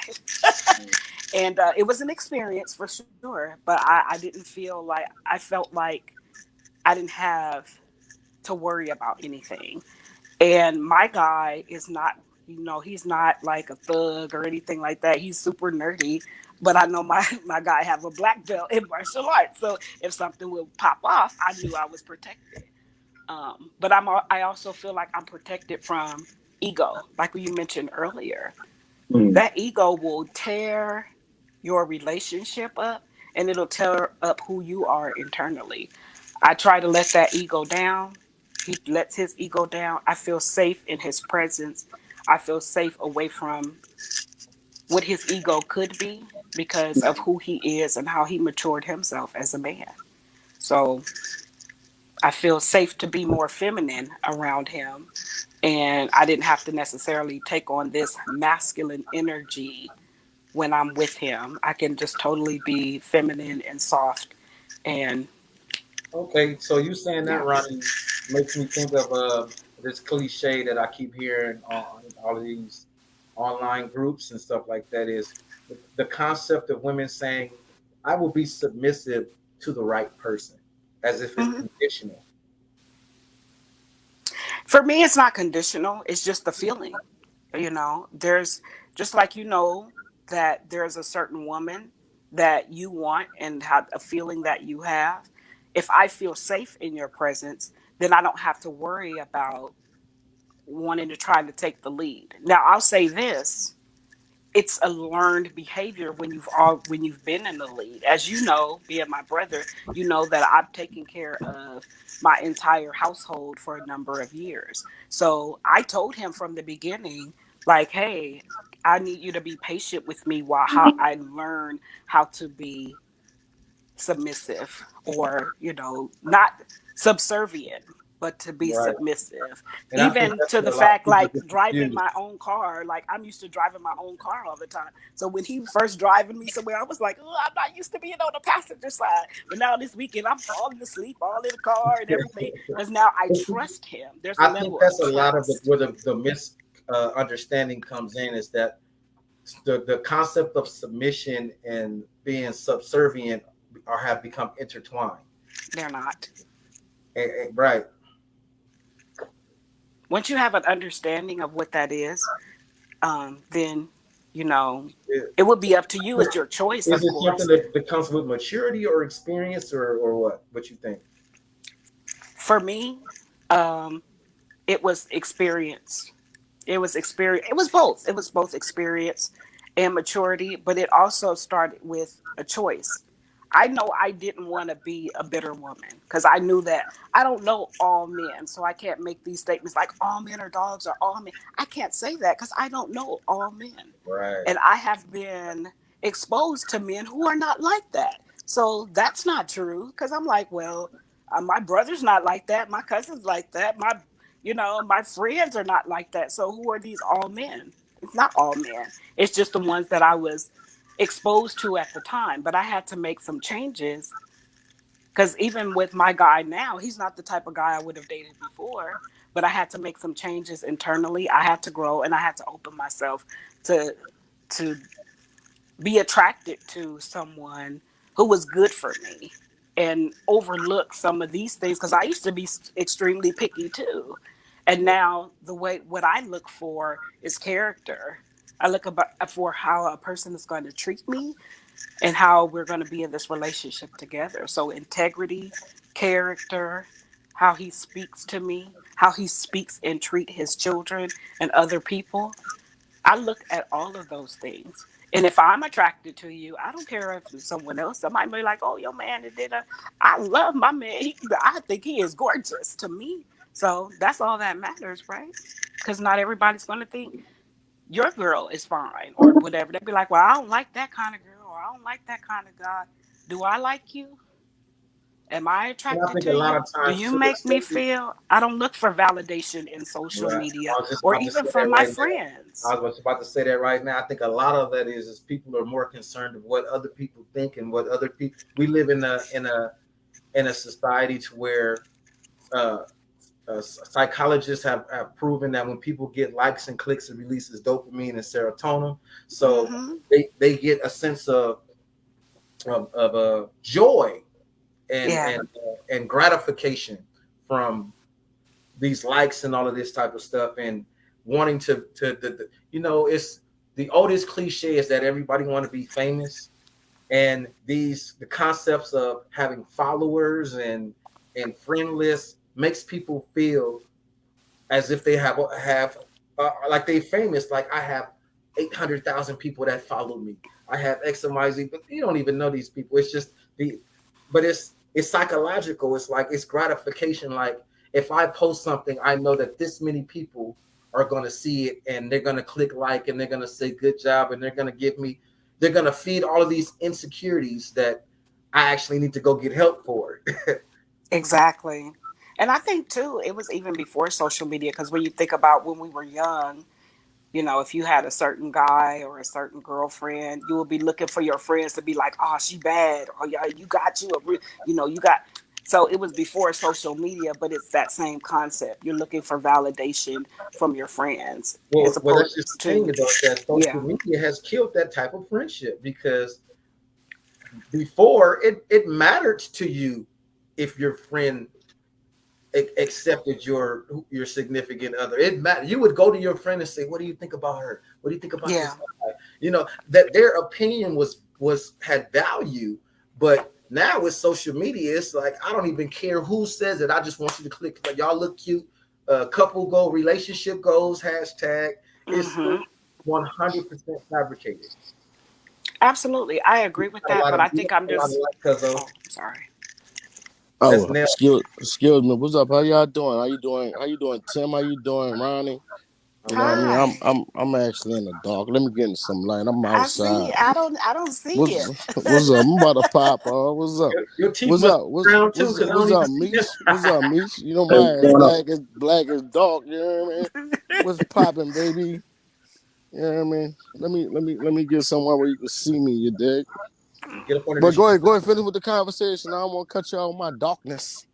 Darkness, Darknesses. darkness, Darkness, Charlie Murphy. Darknesses. darkness. My ass is black, boy. I can't even see myself. You hear me? Go ahead, You're finish the so conversation. I'm silly. coming. Okay, but yeah, no, I was just saying that social media has created an atmosphere to where we can hide all of our insecurities, Yeah. and it isn't healthy. It does it in an unhealthy way because with all of these filters and all of that this type of stuff, people can hide. You can literally construct yourself to be something that you're absolutely not. Not, yeah, right. You can take a picture in the backyard and you can link it to say that you're in Beverly Hills, and people will believe it.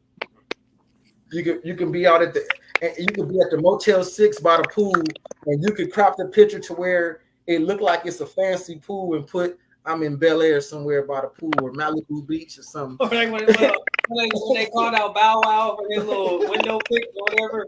He was flying business or something Yeah, like that. Like, yeah, like he was flying out in a private jet. He was on business class.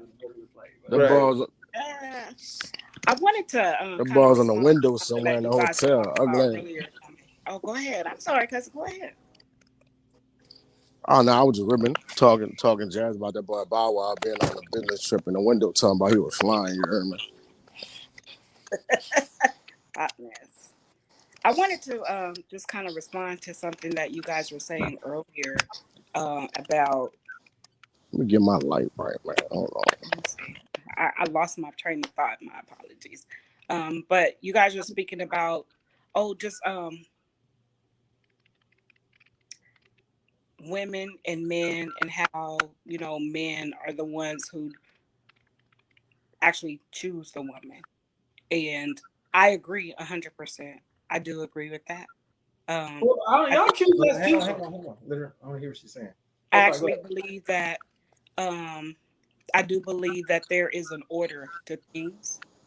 That's my spiritual belief, my beliefs that there is an order and a system, that we were created by the Most High God to be under this system. And being outside of that system is when you see chaos. And so, in the system of things, the man is the head, and so he's going to pursue. And if the two of you are meant to be together, he'll ask you. And of course, a woman has to say yes or no.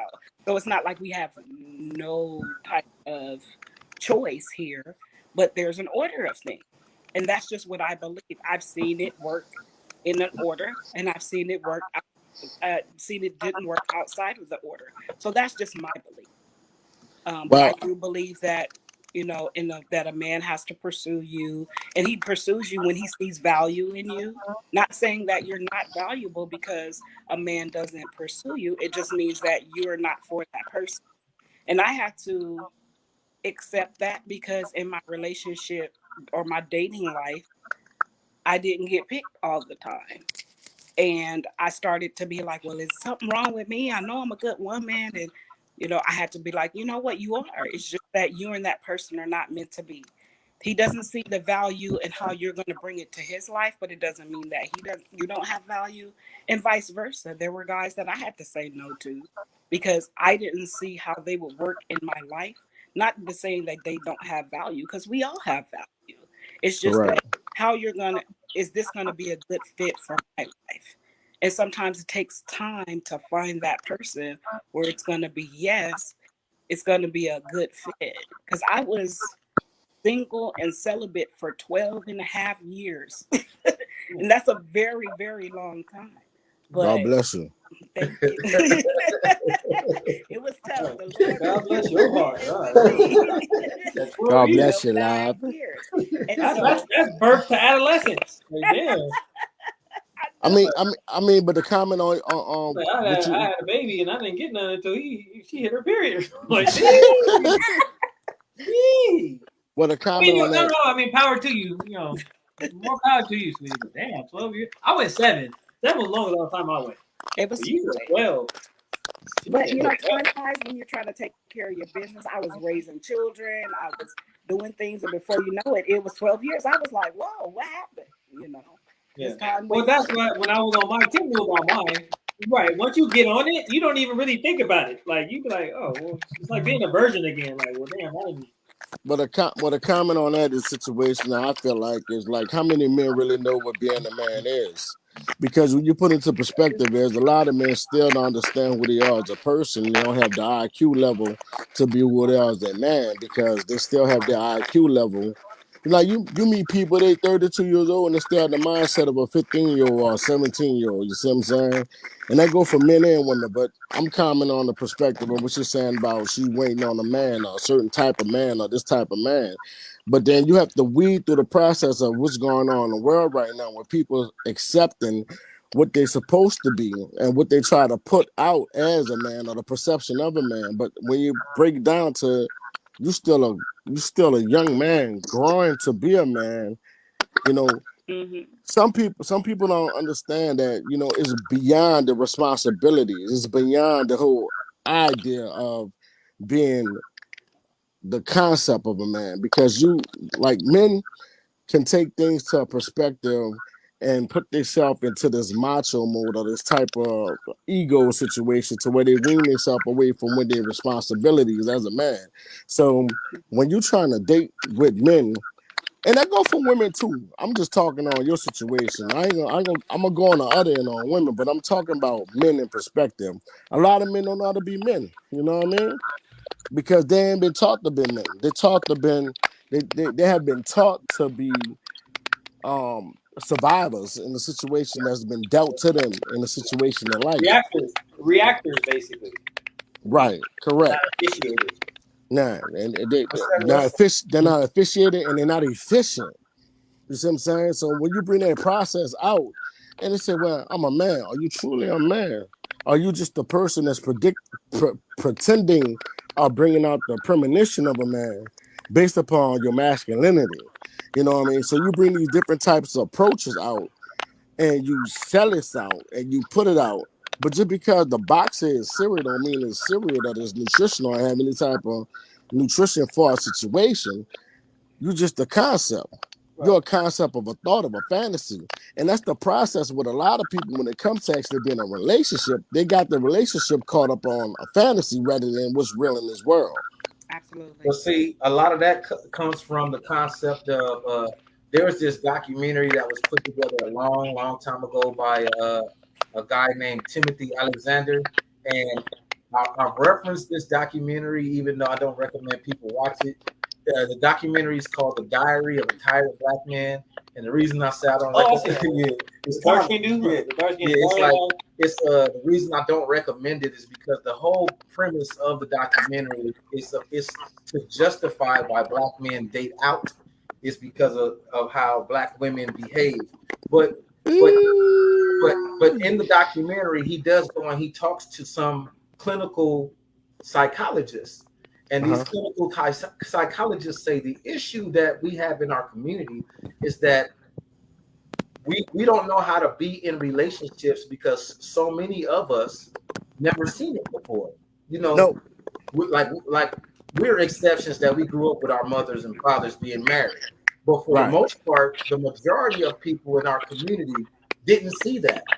So they have absolutely no concept of how to formulate a healthy relationship because it was never set as an example for them. It's never Like my. even in our generation, we had the Cosby Show, we had rock, we had Family Matters. What they got now, Love and Hip Hop.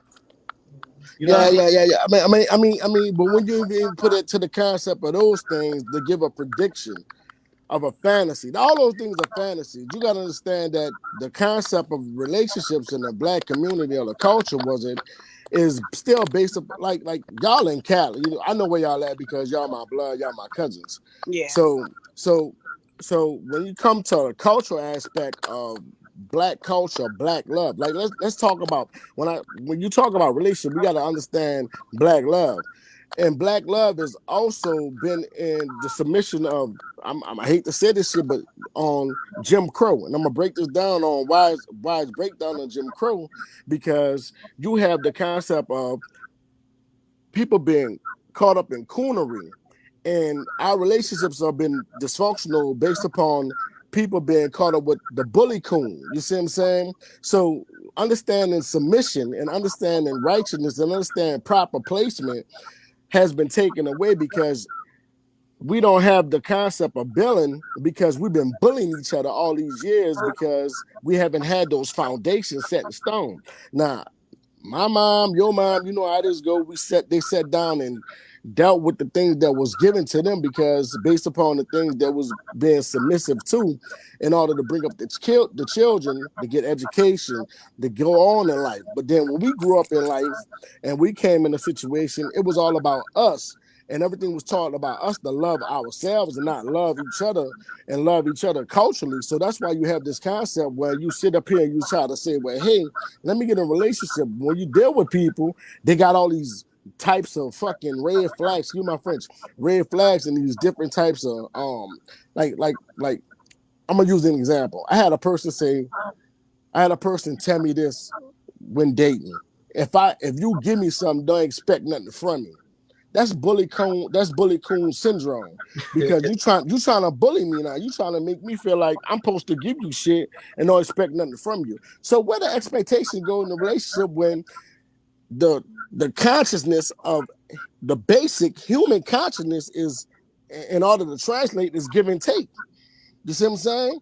If we didn't have words, we'll still have to do things to give and take. That's how we translate, correct? Yeah, So transactional. correct me where I'm wrong. If we can't give and take in order to move things, so you in Cali, you got a whole different lingo. I got a whole different lingo. We sit up here and we talking like this, that, and the other. But I gotta give you something, and you gotta give me something so we could take back the things so we could build on something. But the whole process, all this time and years, due to this bullet coon syndrome, is that we've been giving each other bullshit and taking bullshit and giving back bullshit. It's like the bullshitter bullshitting a bullshitter. So where you gonna go in life? Ronnie, your phone is like popping, like making noise or something. Is it? That might be my fault, my ragged ass Oh, shit. sir. When she goes off mute, it comes on. Oh, But no, oh, I hear exactly what you're saying. Is I'm gonna try and, to put my and it. earphones in. Oh, you're trying to get your earphones together. Well, what Hi, you're saying is 100% true. phone. It's 100% true. I don't know if you were on earlier when I had kind of touched on something similar to that, or it's like we live in a society where people don't want love; they want a lifestyle. Like they got all of these videos that are going viral. What they were saying, what do you bring to the table, and what do you bring to the table? And it's women saying, "Well, I am the table. I am the table. I am the prize." And it's I like ain't little motherfucker asked me that question. they saying, "But I am the prize," and it's like they don't understand the question.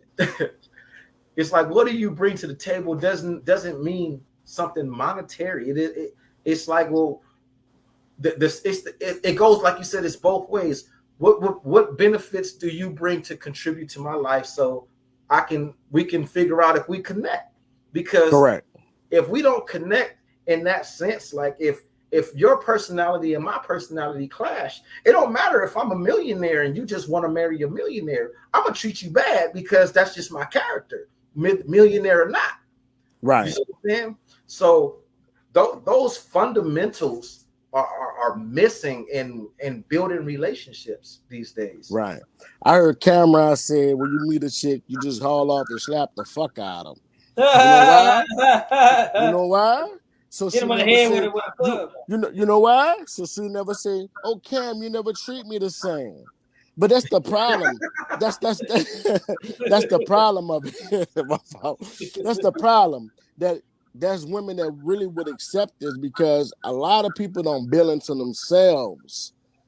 Truly, in the fact of a matter, if you want to be in a relationship, you must love yourself first and have yourself complete on love. See, Right. I might love how I look. I might love how I talk. I might love the money I got, but I might not love my inner self. So how am I gonna bring Yeah. myself to a table of a relationship if I don't love my inner self? So you got to be a complete package of love in order to be in a situation where I'm gonna share this with somebody to say I'm gonna be in a relationship. And when I say relationship, I spell relationship REAL, a real relationship, because all these people is repeating relationships over and over again based upon the shit they don't have fulfillment in. A lot of people get in relationships because they want to be fulfilled for the voids that they have, but sometimes the void is within You know, yourself. you know what? A lot of them are people are just having relations. Relation. They having relations, and they confusing Relations. relations with a relationship. Yeah, blood. Yeah, it's the consciousness of it and it's not just our culture. White folk go through this, Vietnamese people go Right, through this, right. all kind of I'm people not go saying through this it's shit, limited. dog. In no way am I saying it's limited to us at all. But we since this is who we are, and we talking to our people right now. If somebody else want to click in and learn something, they can. But we speaking to our people right now. It's called the Yeah, average because black man show. yeah. I ain't shitting on other culture, but our No, culture no, no. understand.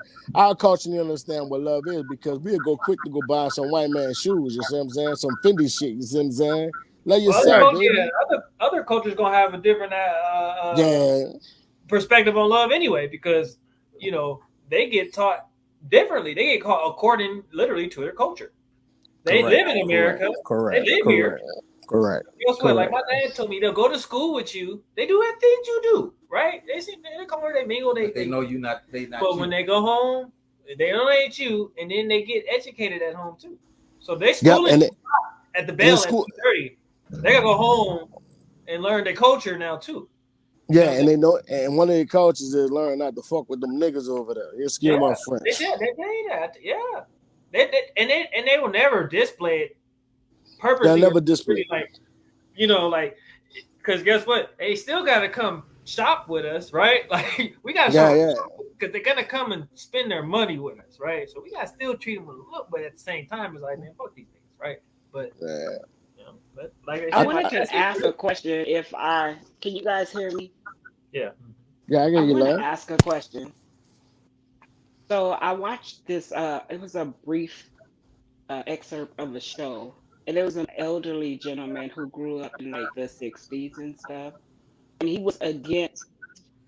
Um, he was kind of like for segregation. He was saying, as a black people, we had more love, we had more connection when we were segregated, as opposed to being Right. integrated.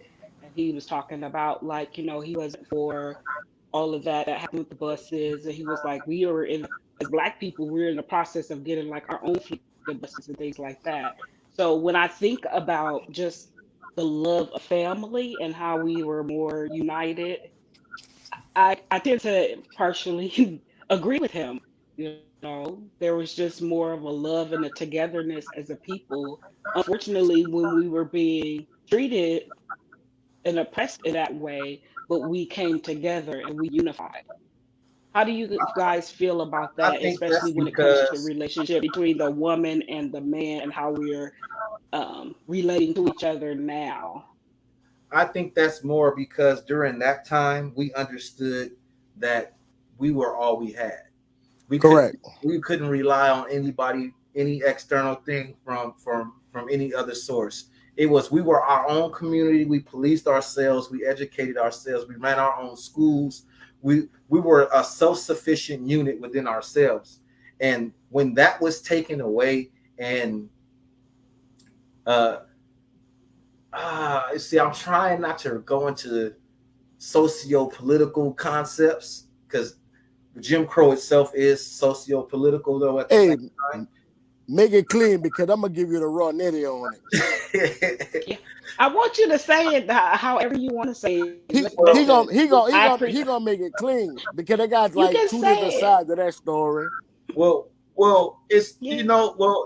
there's a lot to it. There's a lot of socio-economic, socio-political uh, what's the word I want to use? Devices and vices that were used to Systematic devices.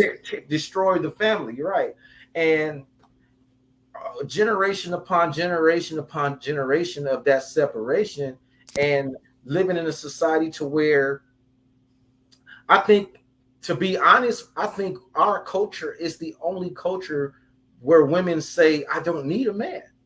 I don't think you can find that anywhere else I've never, yeah. in any other culture or society in the world, not just the United States. Yeah. It's like it's almost as if that whole Willie Lynch is real. Like if there was a plan put in place to divide the men and women and make the women believe that the men could not protect, provide for them, and they had to do it all for themselves. And in doing so, created the system that we're in right now.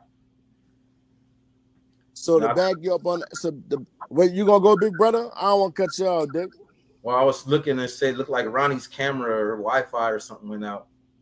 I don't know what happened to Meech. Meech had to use the bathroom or something. We gotta go boo. You gotta go boo boo, bro. We gotta go boo. We gotta go drop the kids off. Well, look. He over there dropping bombs in the Baghdad. I don't know if she can hear this, but the systematic part of it was to remove the black man out the head of the household or each household, because black people wasn't treated the same when it came through the whole Jim Crow situation. And a lot of black people got caught up on welfare. In the beginning of the process, we were paying rent. And then they pull us out there and they put us out there, and it was allowed us to get public housing and systematic things such as free school, free housing, free food, WIC, food stamps, all that shit. And when the Right. black man was I there, think they said, that's "Well, why I you, feel you so, but a lot of that, like you said, all of that they gave to women and under the condition that the right." man couldn't be there. The man couldn't be there. Yeah. So a lot of men, a lot of strong black men still went out there, worked, painted houses, did what they do, cut yards, and still put money in their households, but was living from pillar to post. And when it was doing that pillar to post shit, they was moving on different women in the concept of this, and it was breaking a lot of hearts, and it messed up the trust within the black women. You see what I'm saying? Yeah. So it made us hoes. It made us hoes. Actually, it's actually a systematic factor of buck breaking, but it made us hoes. It made us studs. And a lot of men took that shit. It's the same concept of going there today. You could hear the average black man say it today. Say, dog, it's like 10-1 out here, son. I'm getting them. You see what I'm saying? But I'm gonna go back to the 60s. You see what I'm saying?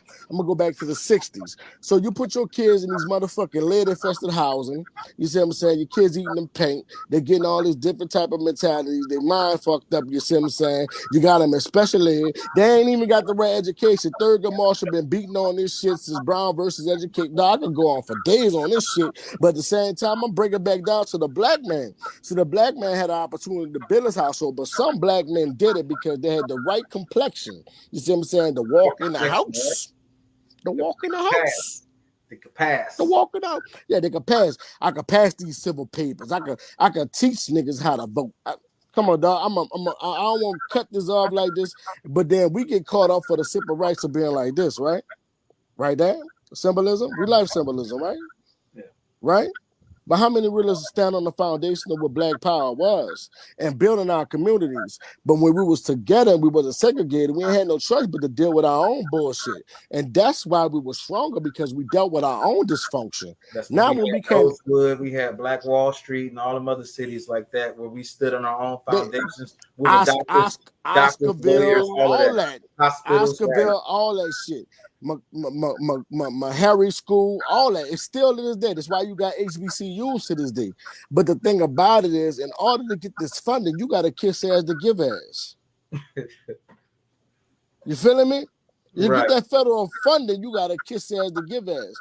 But instead of us getting this shit because we never had, come on, acting like they ain't never had, so we ain't never had shit. So the little ones that had this shit, they used it to control the rest of the minions, and they fucked over us. So when we were segregated, yeah, we ain't had no choice but to make gumbo and jambalaya and shit. We ain't had no choice to sit up there and make You know where a poor boy come from, my G? From a poor black man trying to survive by building the stones. We wasn't supposed to live past 55, homie. Mm-hmm. Then they gonna sell us a dream again in the 80s. We ain't supposed to live past 21. Timothy, you ain't supposed to be here. Right. You see what I'm That's saying? our general. I Right, talk about that all the time. right, And Ronnie, you I put talk about that. to have Like Ronnie, to you put take to that have concept and how it applies to relationships and stuff like that. How a lot of times women say that niggas ain't shit and dudes ain't went nowhere. It's because we come from, especially our generation, like you said, we come from a generation to where it was indoctrinated in us and we went to public schools, and the public schools told us that since we're black men, we ain't put to live past 21, baby. yeah, you wouldn't if you wouldn't live to be 18, and if you did get to 18, 21, you'd be in prison. And So having that beat in your head your whole life. That's why so many of us in my generation, we didn't really get our lives together until our nope. 30s, 40s, because we never planned to even be here right now. So It, now you find yourself 40, restructuring, rebuilding to have the understanding right. is what you is as a man. And which is why you see a lot of 35 and 40-year-old black men working in these warehouses side by side with 20-year-olds that is their first job. And they giving a 20-year-old buku dumbass game. Right. It's the systematic sickness. And you see it translate in the relationships, because like I was saying earlier about that documentary, when they were talking about when they had the the clinical psychologist saying, well, if you have a woman that a woman that as a child grew up in a household and she never saw her mother have a healthy relationship with the man, she doesn't know how to do it. She don't know how to be with a man. She don't Same, even know how to be same, there. but the same thing for the boys though too. If the boys grow up in a household and not see a man have a healthy interaction with women, he don't know how to do it either. And right. and a lot of times the negative things we see, it goes one of two ways. It's either a little girl grow up watching her mama get beat on by a man, and she says, "Well, this must be what love is. A man don't really love me if he don't hit me," or But I ain't gonna. she can say to go the other way and say, "Oh, this is not going to happen to me." Same with the But little boy. The little boy can see it and say, "Oh, this is how you're supposed to treat women," or he can grow up and say, "I I don't like how my daddy hurt my mama, and that's not how I'm right. to do." But this the worst I This done is what seen I it want to because ask. this the worst I done Go seen it. ahead. Before I cut you off, Ronnie, this the worst I done seen it where the black woman don't give a fuck because all this time the black woman carried us, even though they knew the systematic processes that held us back as men, they still was right fucking there. Now the black woman don't give a fuck. They believe they independent. FRE, nigga, fuck, nigga, free. They don't that's give Not a all fuck. of us. that's the new Not song. all Nah, of I'm us. not. No, No, but he's talking about that's what he. No, he's I'm talking about not. how we're mentioning these different generations. How in the six, like Oh, you were I know. saying, in the '60s, they was we were more of a family They unit and they all that. held All it down. They Yeah. up held to it the down. '70s, and then in the '80s, the The whole women held it down. The women set and up all that. that in jail and Look, mass incarceration and all of that. look. My mother laid up there and set up there was a nurse dealing with a Vietnam veteran that was on crack and still built a household, my nigga. You see what I'm saying? Let me break that down for you. She sat there, she was submissive, she was on top of it, she stood on top of it, she still had a head of the household, and she did what she was supposed to do.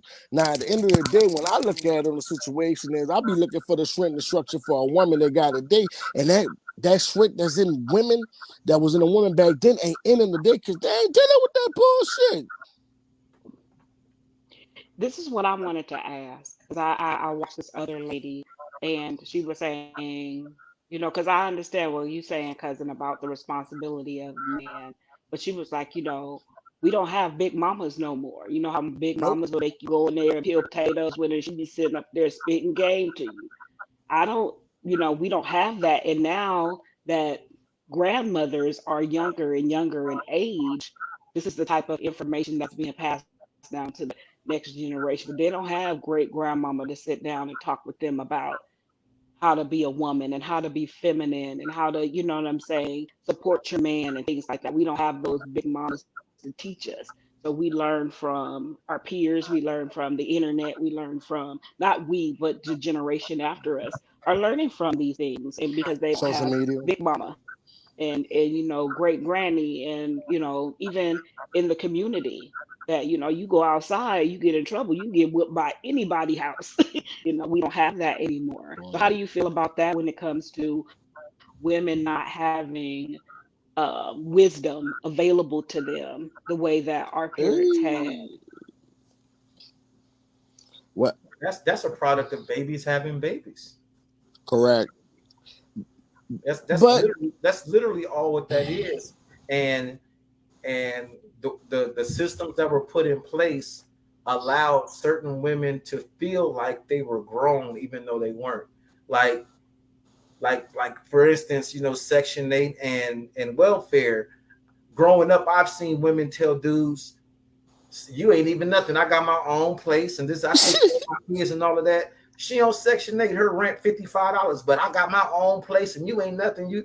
So it creates a false sense of security, like a false sense of like he said earlier of independence. Of I'm taking care of myself. ain't nobody independent down. But my question more so is on the relationship aspect. I'm gonna break this Because down. cousin I'm was gonna saying break this down for you. earlier, you were saying about as a man, you're not, Mhm. grow up seeing and being taught. I know that my children, my adult men or young men, they didn't have their fathers around. I can't teach a boy how to be a man. I can just teach you Correct. how to be a responsible adult. So my hope was I was going to get into a relationship with someone who would be okay with, showing them certain things that I can't teach them. But that didn't happen when they were younger. So now they're in this stage where they're trying to figure stuff out, and they're going to all of these different things trying to figure out, how am I supposed to be a man? I never had it modeled. What about on Well, the aspect of women where they are not being taught how to be maybe nurturing in certain ways, or getting that wisdom from the ancestor, like great grandmama, big mama, or all right. whatever, because now they don't have that relationship with their mother. And now you're having generations where I have friends who are grandmothers at 35, you know, and, What certain things like that. So they're still in their process of processing and growing as women. I feel like we're always going to continue to grow as men and women. We're going to always elevate until we leave this earth, because that's what we're supposed to do, is Well, continue you that to what gotta you're grow. supposed My to do. question is That far would about that. that's we what you're gotta also supposed to do. understand But though you too gotta that this generation of young girls that are coming up, they look at the elders as who they don't want to be. who They they look don't at want to be. they look at the elders as, I'm not gonna be like grandma. Grandma sat I around ain't and let taking them granddaddy ass do and whippings. let I ain't granddaddy dealing do with old more. girl I ain't gonna crackhead. be like grandma because grandmama sat around and let granddaddy do this. Granddaddy had a whole other family on the side. I ain't finna be like grandma. You know what I'm saying? So But that's where that's a I'm gonna narrative give you. that I'm I gonna give you. understand that that's where the That's disconnect. not everybody's Well, I that's know But it's not not I'm gonna everybody's give everybody, you. but I'm story I'm. saying though. That's a I'm. lot of I'm gonna people. give Those you. are the stories that are pushed out there. I'm gonna give you the psychological approach on it and why it is how it is, or what it's coming from. If you have anything of yourself, the little bit that you do have, you're not willing to risk a loss or risk a change. So a lot of people fortify themselves and blockade themselves within their own remnants in their mind, or what they have an understanding, because they can't get a true understanding, because they don't believe in the old tactics no more, because the world is a bit faster. They don't sit down and think. They don't sit down and read. They don't sit down and see what we're talking about, the systematic injustice to create dysfunctionality within our reality. They get caught up with what they believe in and what they see and what they perceive. But the thing about it is, the key thing about perception is all about how the mind is. If your mind is not well developed and you're not well nourished, if you fucked up on weed, you fucked up on alcohol, you fucked up on love, you fucked up on food. Come on, man. There's a lot of things that's doing a lot of things to dumb that down. But a lot of people don't let people in unless it's something that they're getting out of it. So they fortify themselves.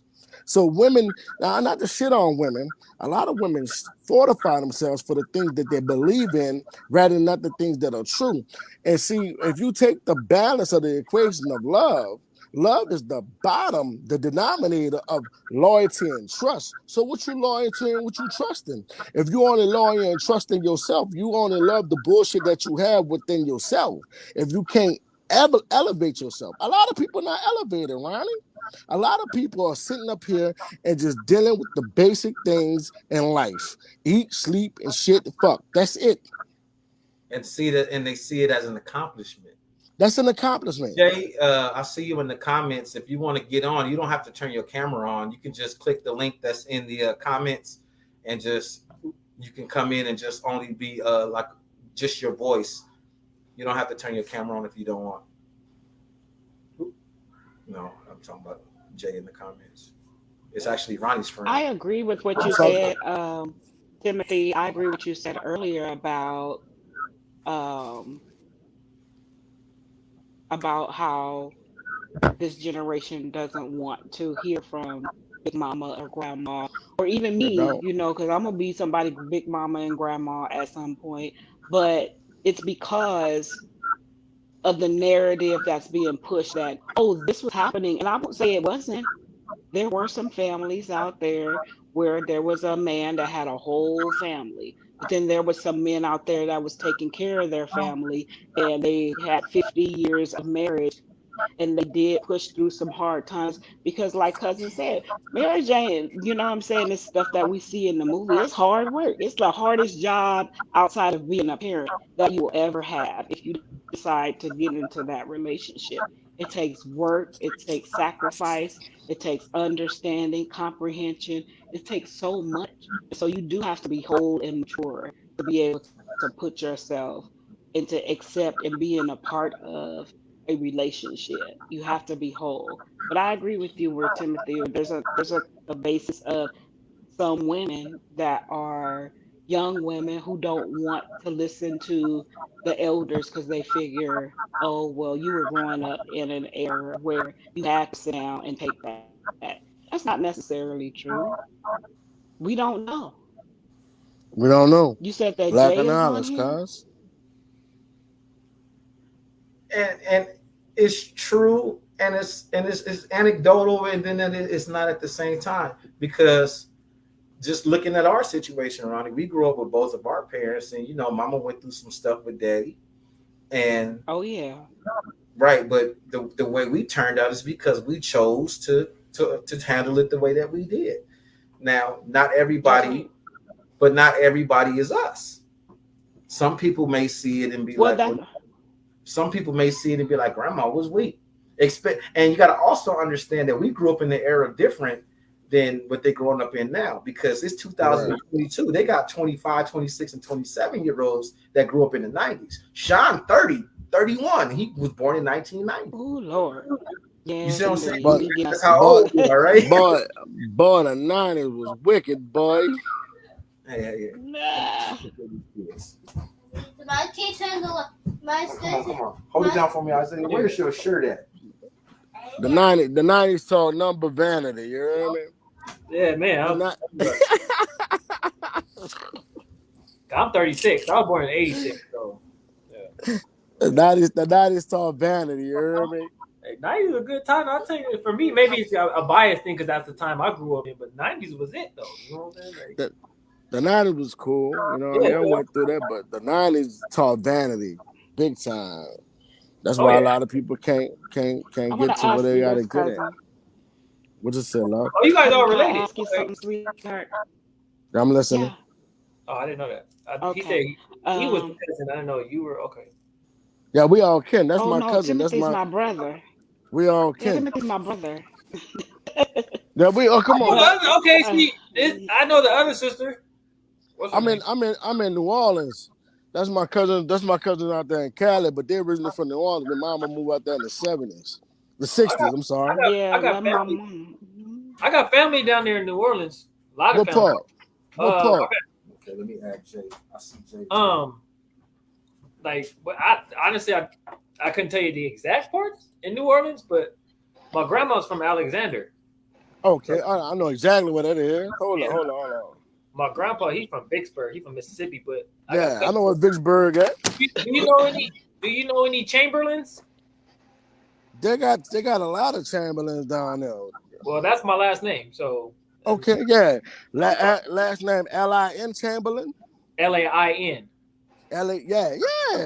Yeah, yeah. So if you know some of them, it's probably my folks. I haven't met them because my dad, but like on Facebook and stuff, I got them on my Facebook and everything. But Okay. my Hello. Hey Chamberlain. Jay in here What now, up, Ronnie. cuz? So, Hey, Riley, what you was mamas. I didn't see the comment. Oh, I've my been here. question was gonna be because Timothy, you probably know who I'm I mean, referring to, but some of the stuff that I understand, I kind of agree. But I was thinking about a Breakfast Club interview that I saw with Dr. Umar a while back. boo? I'm listening. And I know you don't like him. Oh no, you don't like him. But just hear Boo. me out. Hear me out, because there was No, something that he was talking Breakfast Club about. is water wet, but I'm listening. But this is what he was talking about that caught my attention. He was talking about like in the 70s when back in the day when our parents are the dads could go and get jobs at a factory and they retire and have a pension and all that kind of stuff, and how things changed where they started to take the factory jobs out of the black community, and how All that he right. believed that was a part of the systematic breakdown of the black family by removing an opportunity for men to be able to support their families and be able to retire and have a pension And then, Uh, not only kids will be able to see that, but also be it. So, what do you feel about that? Do you feel like that has any merit? this, Hey, you know what? I'm gonna give it a consciousness of this. I'm gonna give it a consciousness of this. hey, right. Hey, hold on, just a second. Hold on. Hi, Jay. Hi. I was asking Tim. I said, "Is that look like Jay Deloach?" But I didn't know y'all knew each other like that too. I'm like, wait, that looks like her, but I don't know that is that her. We all family. Veronica's been my friend, and Tim's been a good friend since I was like in high school. Oh, all right. I didn't know you. Okay. I mean, I know we was mutual friends, but I didn't know y'all was rocking like that. But all right. I met you. My brother I met got cut you off there for a around the minute, time. but I wanted to hear you. Yeah, I met you around. Me and my brother met you around the time I knew, like I met Tim. Like that Oh, was okay. I was Yeah. still working at Mhm. Ross. I was still working with him at the Ross warehouse. I know. Finish. What was your question, V? Oh no, I got cut off. My apologies. Now But I I wanted to got the hear. question. I wanted to hear what your thoughts were about that part of systematic racism and just kind of breaking down the black family by removing the opportunities that black men had back in the day. Because you didn't have to go to college. You can go and get a trade. You can go get a trade But and but like support your but family on a trade. Where Right. nowadays, or back when that was like that stopped happening, is when factories were being removed from the African Well, American communities, a and lot now of that that made but it see, but more. no, Go Hang no. on, ahead. hang Let on, me Melvin. A lot of that is Uma not even the Uma fact. Uma. It's But not even the that's factories no more. but Not but even you know talking about Omar, but talking about exactly the topic that he touched on. Is like it's not even with factories. Like in today's school, they don't even have ROP no more. Like don't even have trade schools no more. But right, the breakdown with Umar Johnson saying he being selective about stuff because black men didn't just work in plants in the 70s. You had black No, but a nurses, you lot of had them black did. doctors, but a lot of them worked in plants in certain areas. Like, all right, you got the Coca-Cola plant down there. What you hire like? What you hire like 120 blacks? You think about the whole systematic about New Orleans. I'm gonna give you my area, New Orleans. New Orleans Okay. in the 70s, 300,000 strong blacks, right? You hire 120 blacks in one plant. What that's doing to a whole community. So it's only a selective few. So he's using selective consciousness to get his rhetoric across in order to prove a point to you that's really pointless. You got to think about the cross agenda that was systematic for all blacks. See, if you was black in the 70s, either you paint, you drove a bus, you worked in a Coca-Cola plant, you put a car together. So you using systematic things to say, oh, this what the black man is than the other. what But then Melvin, what Umar was saying though is that prior to whatever year that they took ROP out of school, you didn't have to go to college to take care of your family. In high school, you could graduate high school back then as a certified plumber, as an right, Right. as an right, electrician. You know what I'm Exactly. saying? And all that type of stuff, like a certified auto mechanic. But they took all of those trades Hmm. out of the schools, making it limited, making those particular type of opportunities limited. And now we live in a society to where that type of stuff is even frowned upon. Like, Right. you know what I'm saying? yeah. Exactly. I hear that, I hear that. But the only reason why they made it systematically limited is because when we start getting involved with it, it start making competition for all the other cats in the good old boy system that was getting in the system that wasn't Exactly. certified. You see what I'm saying? So you But only see, what happens? What happens so much is that okay, when programs are put into place to help the masses, once us as blacks uh, learn how to work it or whatever or manipulate it, however you want to word it, to benefit us. And once we supersede the next man, that's when these things get cut. You understand what Hmm. I'm right, saying? Because at the end of the right, day, it's like that one drop rule, you know what I'm saying? So, they already feel like blacks are taking over, so they for sure don't want blacks to be more advanced than them. But see in how this any or ties in. area, for whether or it's for our country sons and or for in the right or daytime. for our sons and daughters to advance past theirs. And the way that this ties into how relationships work and our connection to relationships is that the programs that mostly were geared to the males are the ones that got cut because Correct. Exactly. you can still That go to was my nursing question. school, but how many men are actually interested in nursing? I'm in the medical field, Right. blood, but I'm gonna talk to you about that later. What's I up? know that. What you got to say, boo? Yeah. You're an Later. Yes. What But you it's like saying, I had Ronnie? when I had put in the comments earlier, when you guys were talking about I forgot what you guys were talking about, but because y'all covered a lot of the topics, but basically at the end of the day, when they put all the food stamps and everything and the WIC and everything and And the WIC Black was Panthers created by had a the lot of Panther Panthers, say. man. Exactly. And it put the woman, like you said, in the leadership role, and Well, it did cause, and it definitely did they cause used the black woman to disdain. liberate themselves. Right, and it did cause disdain. It caused a shift and what the men felt as a lack of respect, and it put that wedge in between the man and the woman, and I feel like the birth of I don't need a man was born. Right. You Well, know you what I I'm do believe it saying? was Because born way prior before to that. that, the household was invented as a tax option because of the increase of black households of single mothers. That's where Hey, because I'm gonna before crush you could all only this. file taxes as married and single, and that was it. And then I'm gonna they crush added all that head this. of household. Rather us living within the European system, we should have used it for our own gain and our own knowledge and used this shit to build ourselves. What we did was we tried to emulate it, and it fucked us. We were Just like assimilated. no, We we didn't was emulate. assimilated. No. Today we emulated. That's why you got the child support system that we have. That's why you have certain systems that you have because we emulated now. Yeah, we was assimilated back in the day because they use it because you are the test dummy. You are the rat in the maze. You see what I'm saying? And they said, well, we're gonna yeah, use this like this and put this like this and make this like that. Oh, they're getting too many plumbers, so we're gonna make them move like this. Look, dog, I'm gonna right, break it down to you. Rather than us using what they put out there for us as tools, what we did was we used it and tried to gain our own power. And you got a power on the land that ain't even made by you. Oh, it's made by you, but it ain't made for you. But you The see what issue is happened that when that happened in the we past. see Whole what we cities see would in terms. be bombed. right, I mean, they bombed it What are you because talking about? The fear factor. There can never be another black Messiah. Messiah. We are messiahs because we That talking was about something great. that was J. Edgar Hoover. That was a real law a J, real J, law implemented you know, by the you I know, FBI believe that. that said Jagger there can Hoover, never be another Messiah. They J. Edgar Hoover was a black man from Arkansas, correct? right. His grandmama was black. We already know that. Most racist white people, if you shake their family tree, black folks fall out. We already know that. Correct. Free That's man just of color, baby.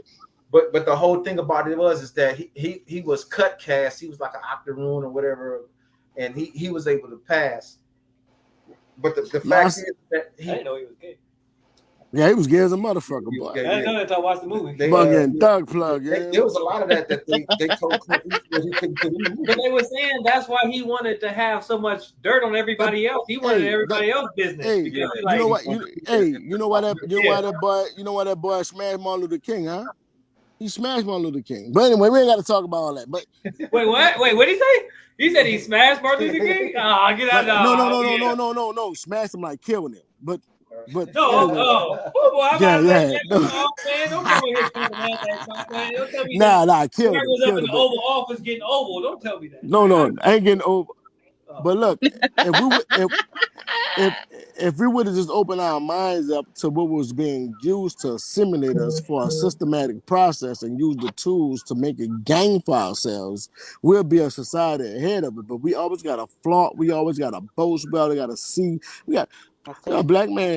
black man to show himself like, man, look at me, I'm in a Cadillac, I'm in a Lincoln. Man, fuck all that, man. If we would have Stay took our time, down. Yeah. it's no Now different than let's it's no different than a dope dealer out here with all the money and the whole hood starving. Man, build a school, build a hospital, build a bank, roll it. build a Let's reel it back into the topic a little bit. To What relationships. what do y'all At, how at we think? the gonna at make the at Hang the on, end hang of on, the but that Jay. day, is I feel like relationships. Hang on, at Jay. the end of the day, I feel like the tie-in though is I think we got caught on men leading, and the reason why a lot of these relationships are failing is because the like I said in the comments, the young a lot of the younger women, younger than us, Boss you bitches. know That they have that boss bitch I ain't mentality, taking this shit. and even if the right man comes along, they're not interested in him leading I ain't because they taking that want to shit. lead.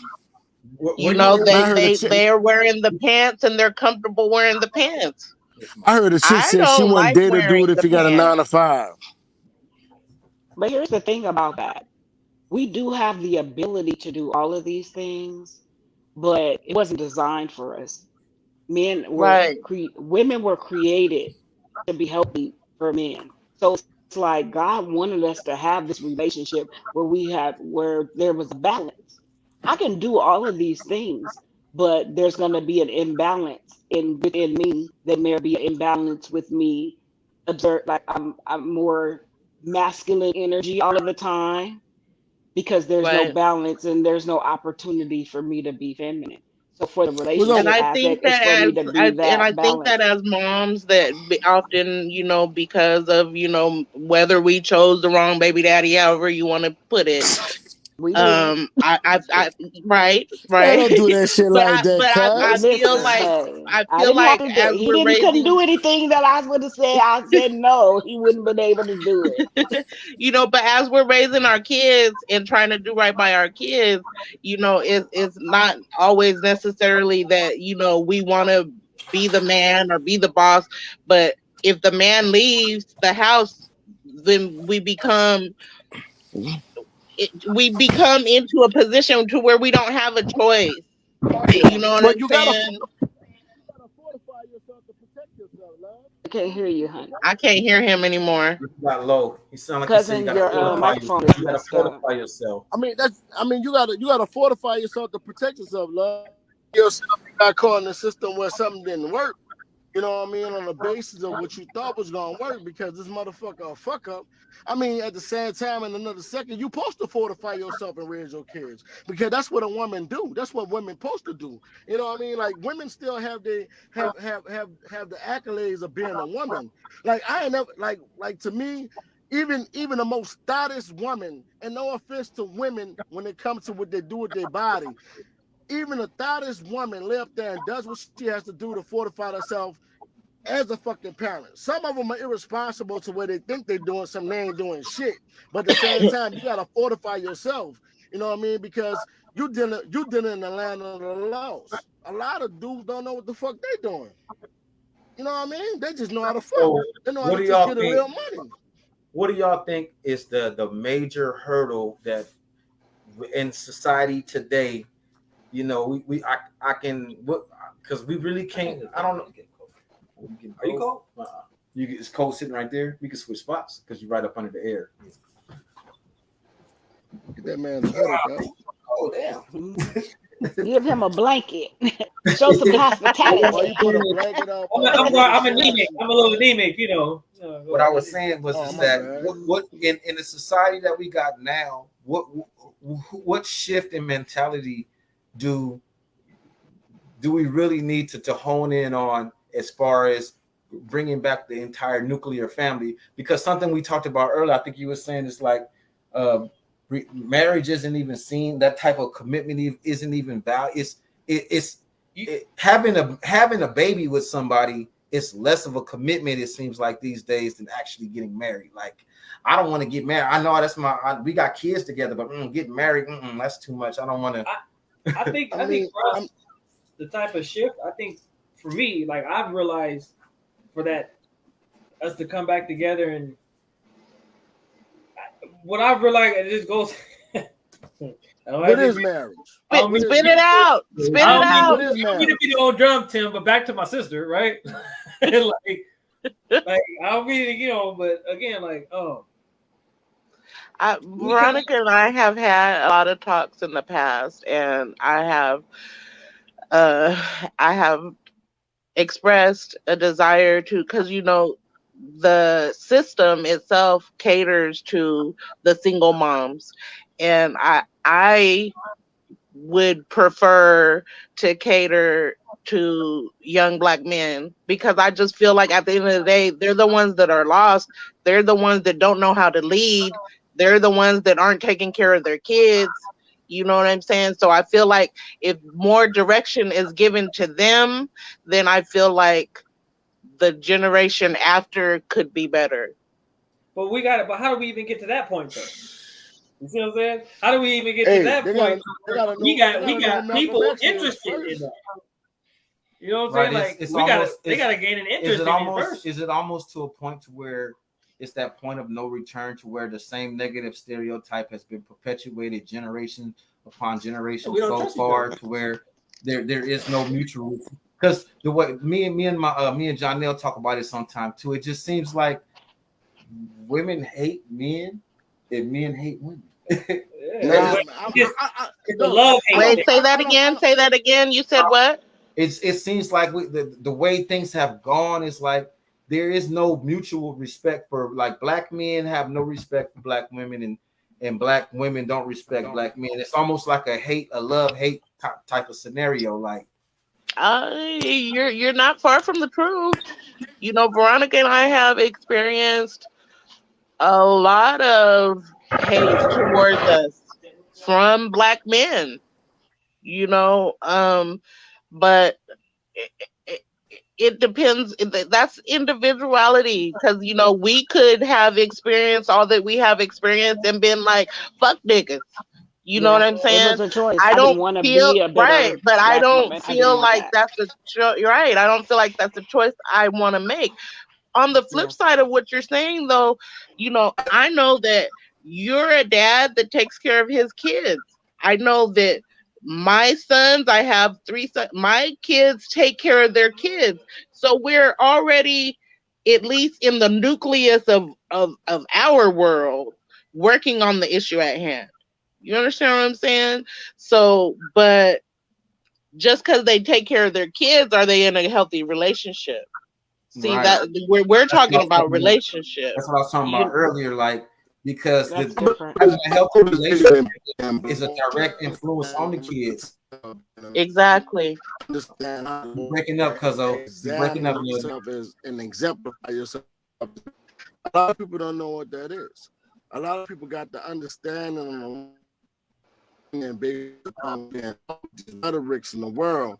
You go to the world with it rather than in your village. And a lot of people village fucked up. If your village ain't teach you a damn man or a woman, you'll never know that situation.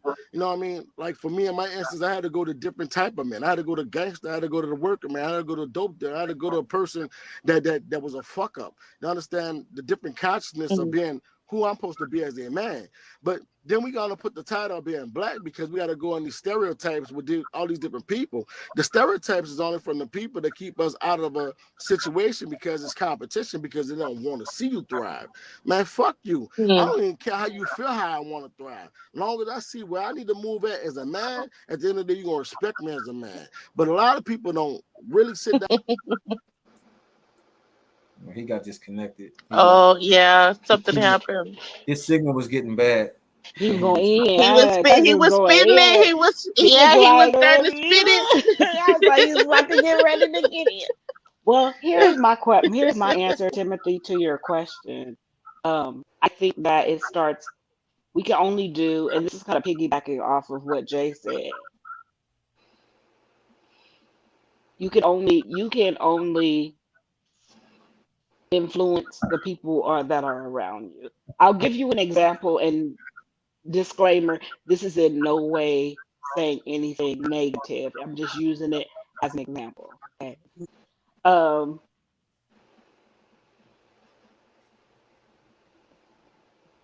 as the only male that was around, whether you are uncle, most of it uncle, because myself and Nikki, we have a lot of kids.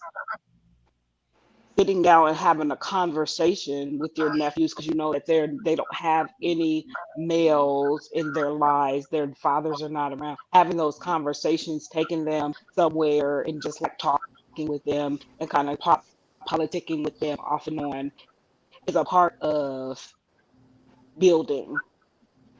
These conversations that we're having now is a part of changing the narrative. But and even with myself, like if I had a niece who didn't have a mother around, I can help her by just giving her, wisdom at a young Right. age, not waiting until the internet, she's exposed to the internet and TV and social media. Get them while they're small and just start drilling it in them.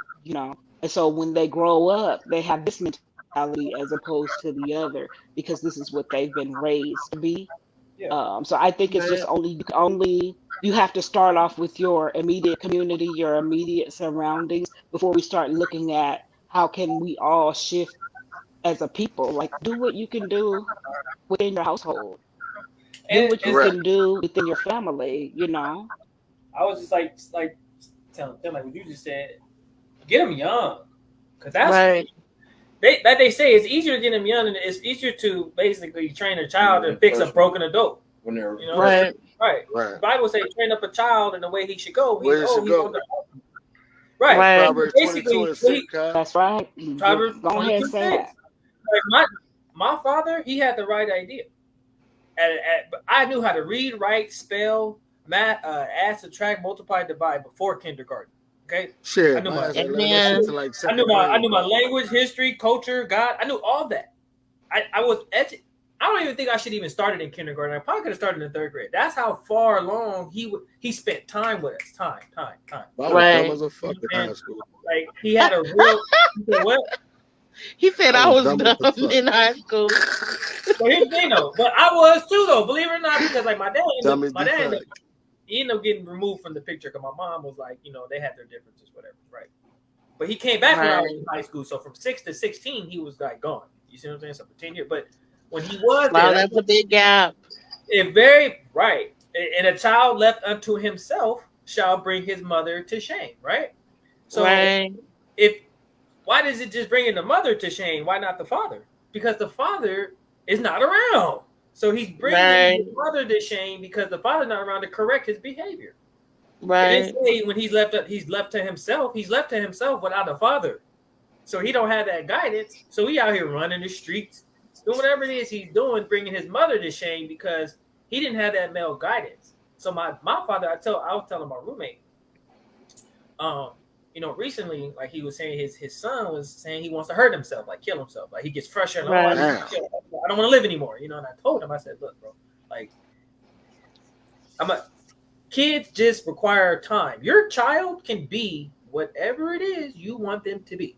And when I say that, I don't mean career-wise, Right. Right. what sport to play. But like, Right. if you want your child to be a well-behaved child, your child can be a well-behaved child, right? Right. You want your You child have, but you have to pour that into them, though. you have to pour that time and commitment Right. into them. I tell them, I said, look, you guys make time for everything else. Your friends, you know what I'm saying? The The Right. liquor. you guys make time for everything else and claim, oh, Y'all in there with the hookah and the kids is right. flying off the I fan. don't got time. I don't Y'all got be making time. time for that video Right. game. That time. And you know what I'm Still saying? ass. It's even like this little, this new adage, humbly speaking, but fuck them kids. They say it's a joke, but really, from what I see, you guys really think that. Like, Man, Right. fuck them kids, y'all man. really think Yeah. Y'all are think that, raising them like that. right? Yeah. It's like when you don't, it's not even about what you're teaching them. It's like what you're not teaching them. You know what I'm saying? Like, Right. like I Yeah. tell like when I meet women, a lot of times I date women with kids. This is what I've done before. I've done it multiple occasions. And then I realize with women with kids, they think spending time with their kids means because you guys live together. You see what I'm saying? Like I dated this girl one time, and she was like saying that her daughter was in cheer. Her daughter did cheer, so that was like 8 at Bless the you. And she was telling me one I was day, laughing, boo. and was telling her one day, I was like, she said, we were talking and she was saying that her daughter told her, like, Mommy, you don't spend any time with me, right?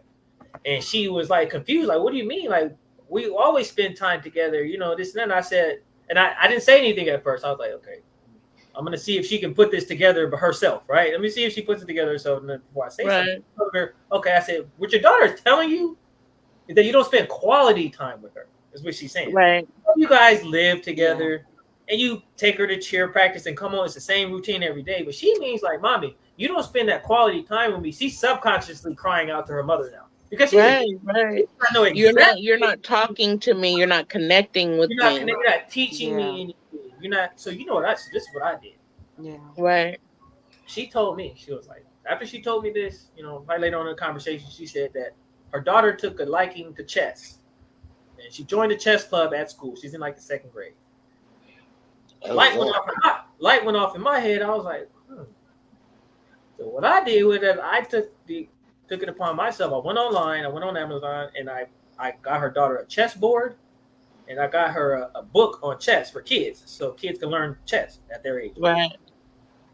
And I was like telling her, like, because this was around Christmas time, she was like bugging. I don't even celebrate Christmas. But she was just like, but I want an Apple Watch for my, for Christmas. She kept hitting it at me. She wasn't really asking me to buy it for her, but you know how females are when you're dating them. I'm getting the idea she wants me to get her a freaking Apple Watch or whatever, So I'm thinking like, we ain't been rocking that long, and I don't even celebrate Christmas anyway. I wasn't even thinking about that. But then when she told me what her daughter told her, and that I got her the chessboard, I got her the book, right, and But before I gave it to her, I had told her, I got you something. So she's excited. Like, oh, he got, like, she's like thinking, what? Like, oh, he got me that iWatch I've been talking about, right? He's like, oh, can't wait to come over so she can get her gift, right?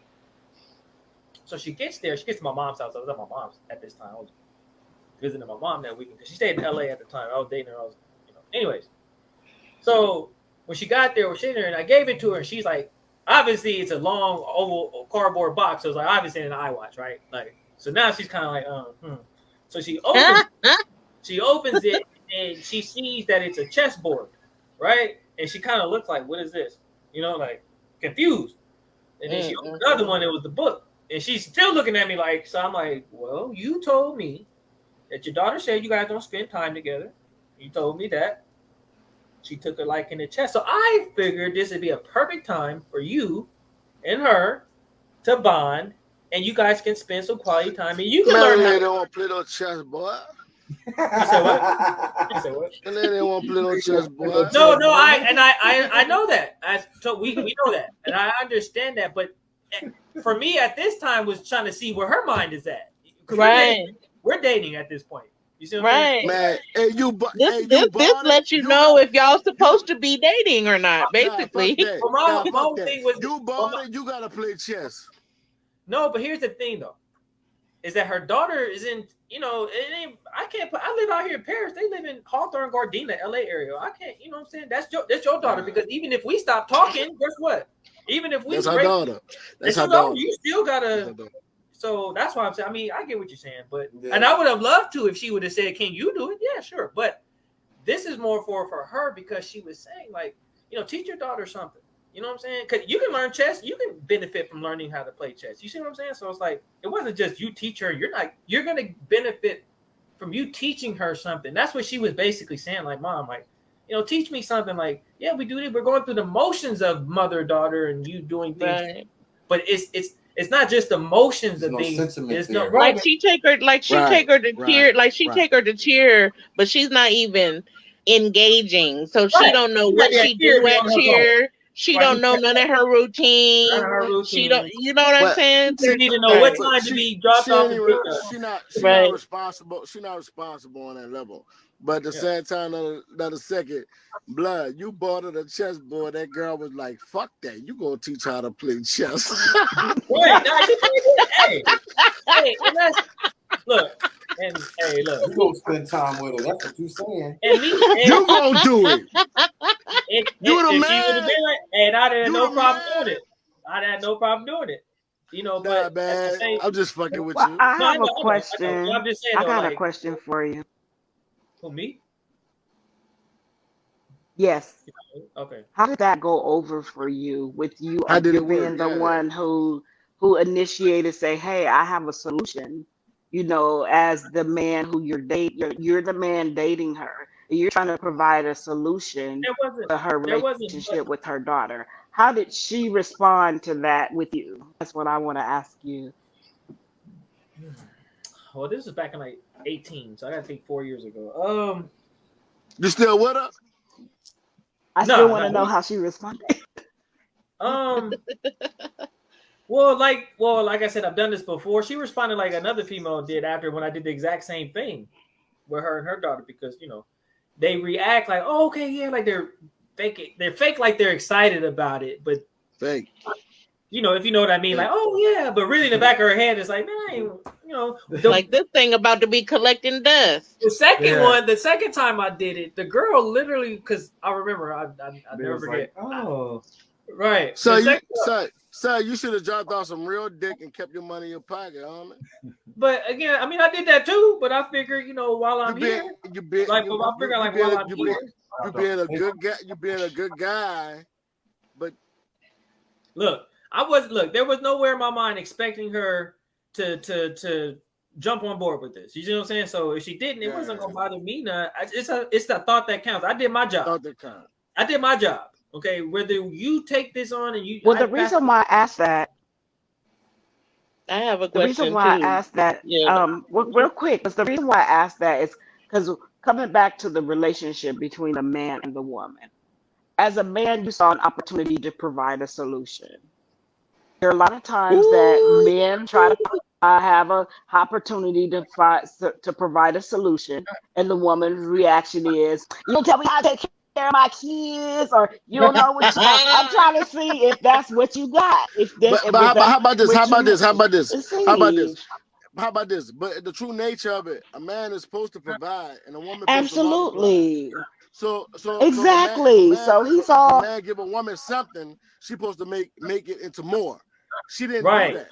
she didn't do that. but That's why I that was my said, question I wanted to about see where your mind at. how did she Where was your mind at? respond? I don't remember. Well, Yeah. I think after that night, it was never really spoken of after that. I had asked her, like, did you give it to her? How did she like it? How did she receive it? Oh, she loved it, and she uses it every day, or whatever. And then we ended up stopping. To be honest, we had stopped pretty much dating at that point. If that makes sense, like we were still talking, but we weren't like lied to you, bro. And she just wanted to make you feel like you ain't wasting right, exactly. And the second time I did it, she wasn't mouthy with it, but she didn't appreciate that because she wasn't in the mental space to understand what He you were lied. He trying to lied do. like a mother. Oh, hey y'all, he lied like a motherfucker. He bought that chessboard so he get back in the house to drop some dick off. You better stop it, cousin. Man, I had already got it. I had already got the coochie before the chessboard. I had already played chess. I had already captured the queen before the chessboard was even. The king was already. The king already captured the queen.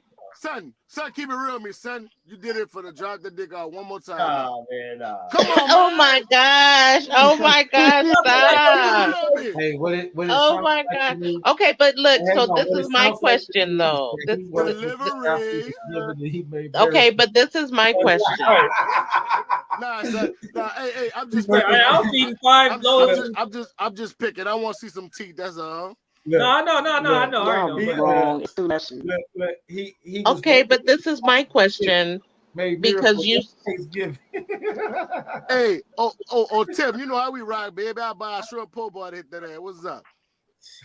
Well, let Jay ask her question real quick because she has something to ask that I think you guys would be able to. No, go ahead, honey.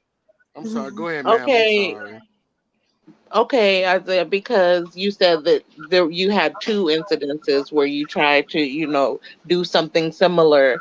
So, since the question is often posed to women about our decision making as far as our choices of men, what do you feel like, since you had a similar scenario twice, does that mean that you're choosing bad mothers, or you're attracted to or are you attracted to situations that you feel like you can fix? Well, She That's trying to kind of sew up your it's dog, that's son. like a Go ahead. loaded question, low key, because it's like you asked me like 2 or 3 questions in one. Well, So what it boils down, Okay, all right. Well, the what it boils main the down to main is like, question really is: if Are you you do you are feel you that you're interested in attracted to a person situations that that you can fix? well, I don't be knowing until I don't know it until I get into the situation. It's not like they tell me and then I'm like, okay, let me go. No, I'll find out after the fact. And I'm not saying this happens to me all the time. I'm just sharing an experience with you because we're on the subject. You see what I'm saying? Like it don't have to be all the time. The reason why I asked it is because I noticed for myself. And I didn't know it going in all the time either, but I noticed that I often was in situations where I felt like, oh, I want to fix or help heal something that I seen in a person.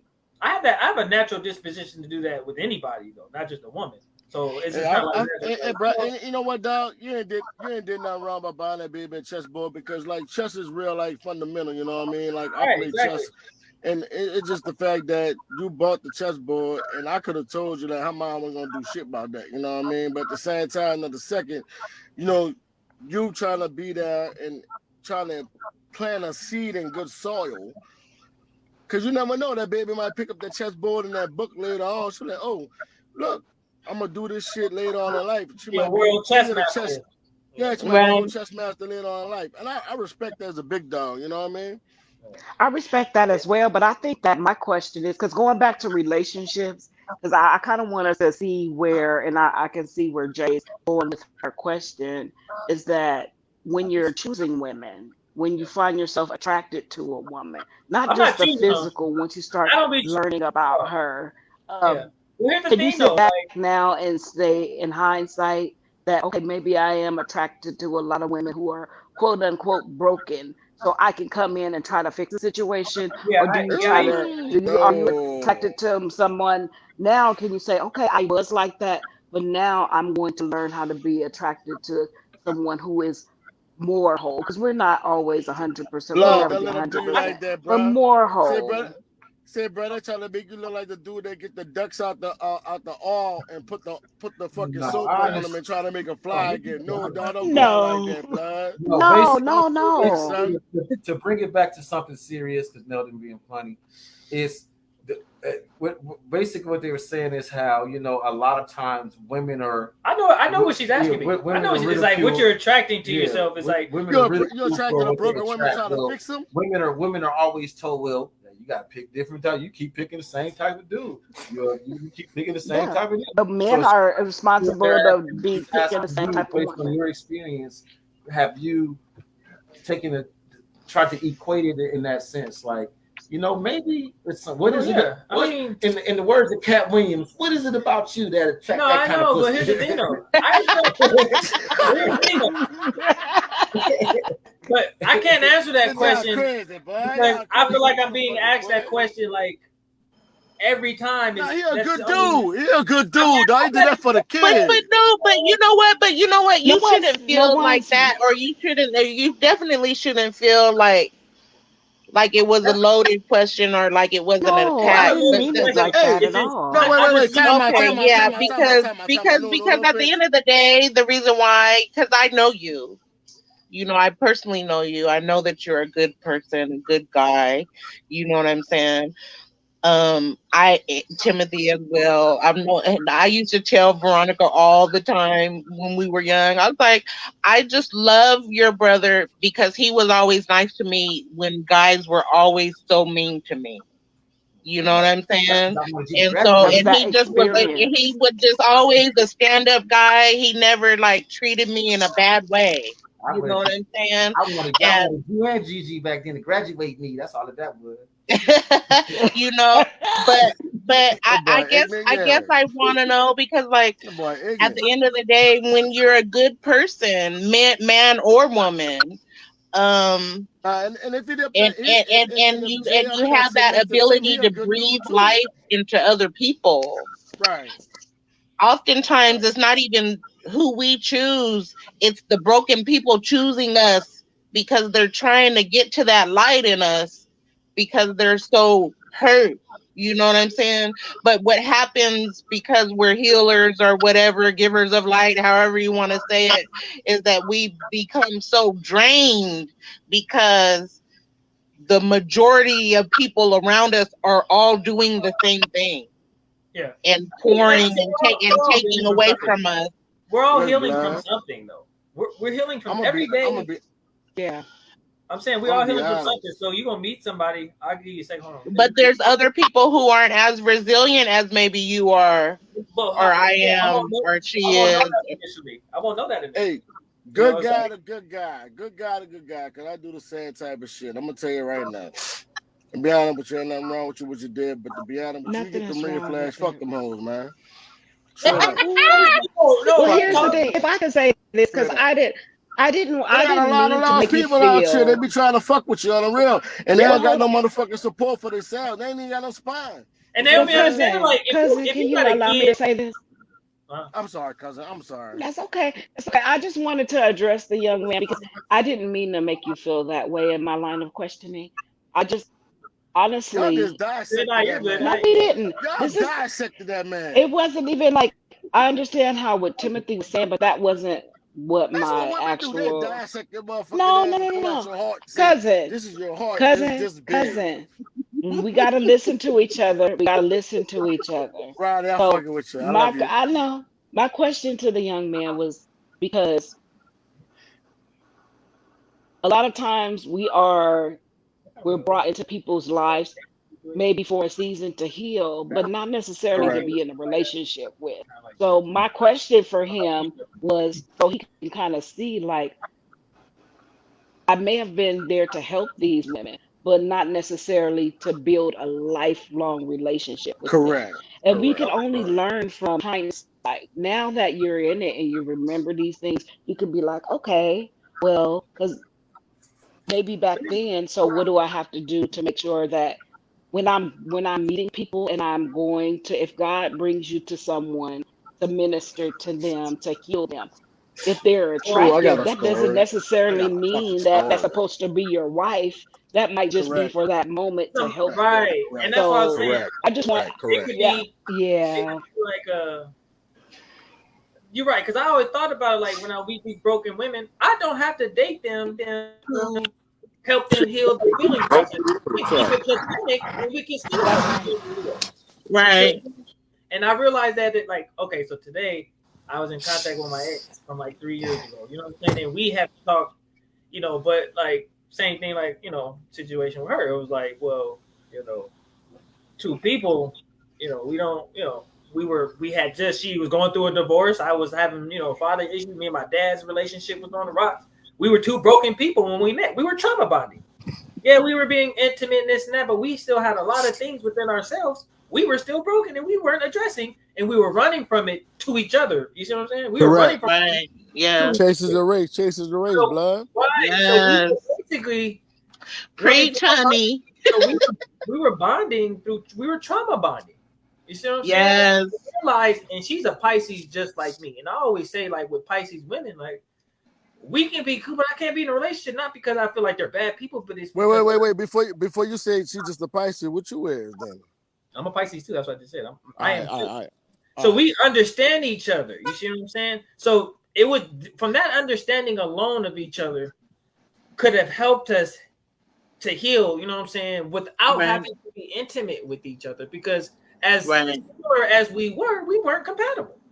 Right. We're very similar in a lot of ways, but we Exactly. So weren't that was my whole compatible. line of questioning is it's for that. Yeah. Yeah, I Because can do it. and I it just goes like I back said, to you knowing what you need and what you want. right. So I can do it platonically because that's who I am. Like I said, I do look at really quick. Like I do look at myself as a healer too, because my name literally breaks down to that when you study it. To a healer, one who heals. Salvation is healing. My name means salvation. Salvation is your healing. So yes, I've always had that spirit of personality to myself that anybody I come across, I'm offering that to you. I'm offering salvation is help. Salvation is support. You see what I'm saying? Right. Salvation is Yeah. friendship. Salvation is anything I bring to you that heals you from anything. You know what I'm saying? So I'm naturally a healer. But it's knowing how to understand that like not everybody can be saved.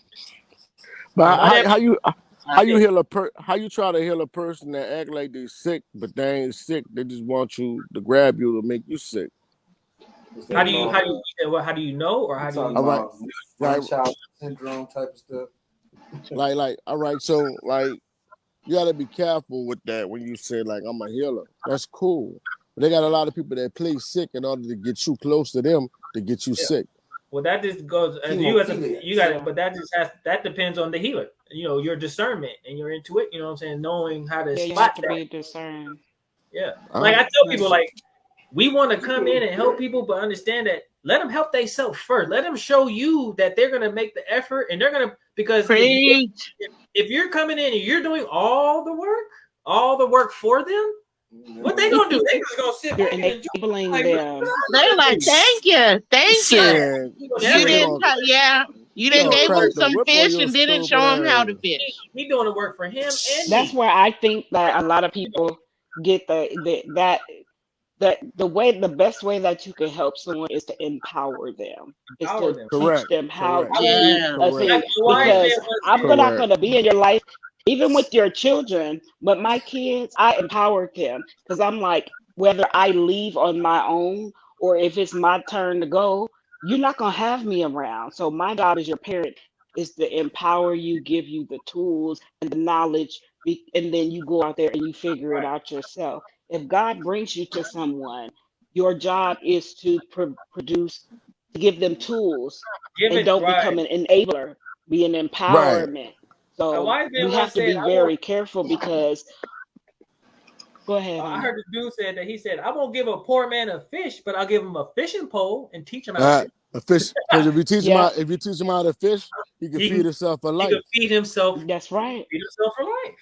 Right. If Yeah. I give him a piece of fish with no work, he didn't work for it. What's he gonna do? He gonna think I can get another piece of fish with no work, right? You know what he gonna learn? You know, yeah. He gonna learn how to write a sign and say, "I will give you $5 for something." I will work for the. That's what I think uh, kids. Like we I gotta remember stop. when my oldest son. I remember No, my go oldest son. It was time for him to buy a car, and one of my friends, my when I was telling you I had a few platonic male friends, and he was like, "Don't buy it for him. Make him go out there and buy it for himself."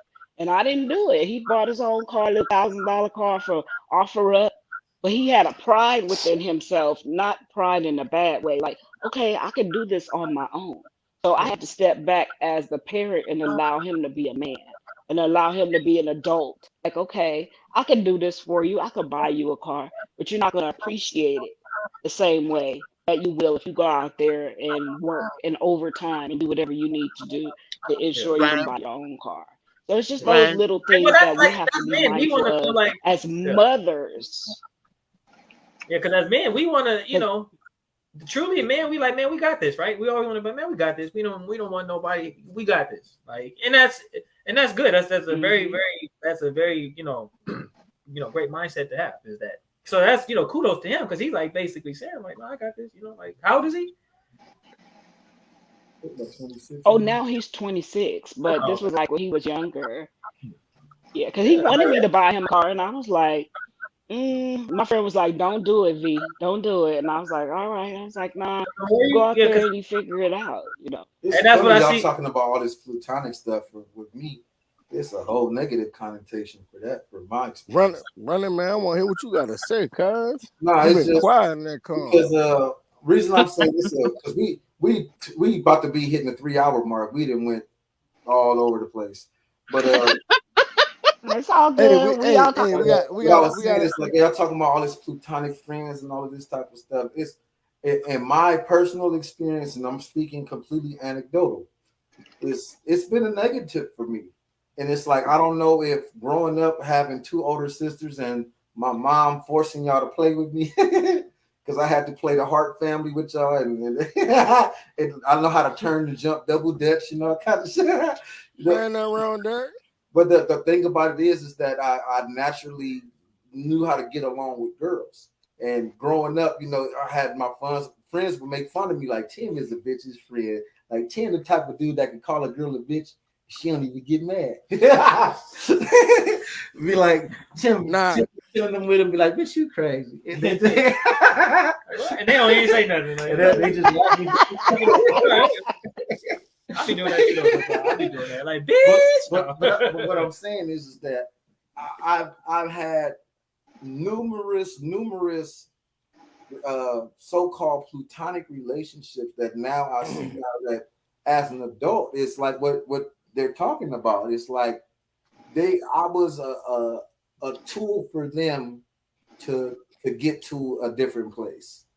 It's like I used to say when I used to kick it with Percy, we would kick it with Gigi sometime. We would have these, just talks, and we would be talking about, and they would always say that I was marriage material and Percy wasn't. And he would get pissed. He would be pissed as hell, and I just never understood that. Like, well, how am I marriage? What is about me that's marriage material versus that he's not? And it's just like, and then I would look at my life and be like, well, if I'm such this great dude, why am I such a friend zone candidate?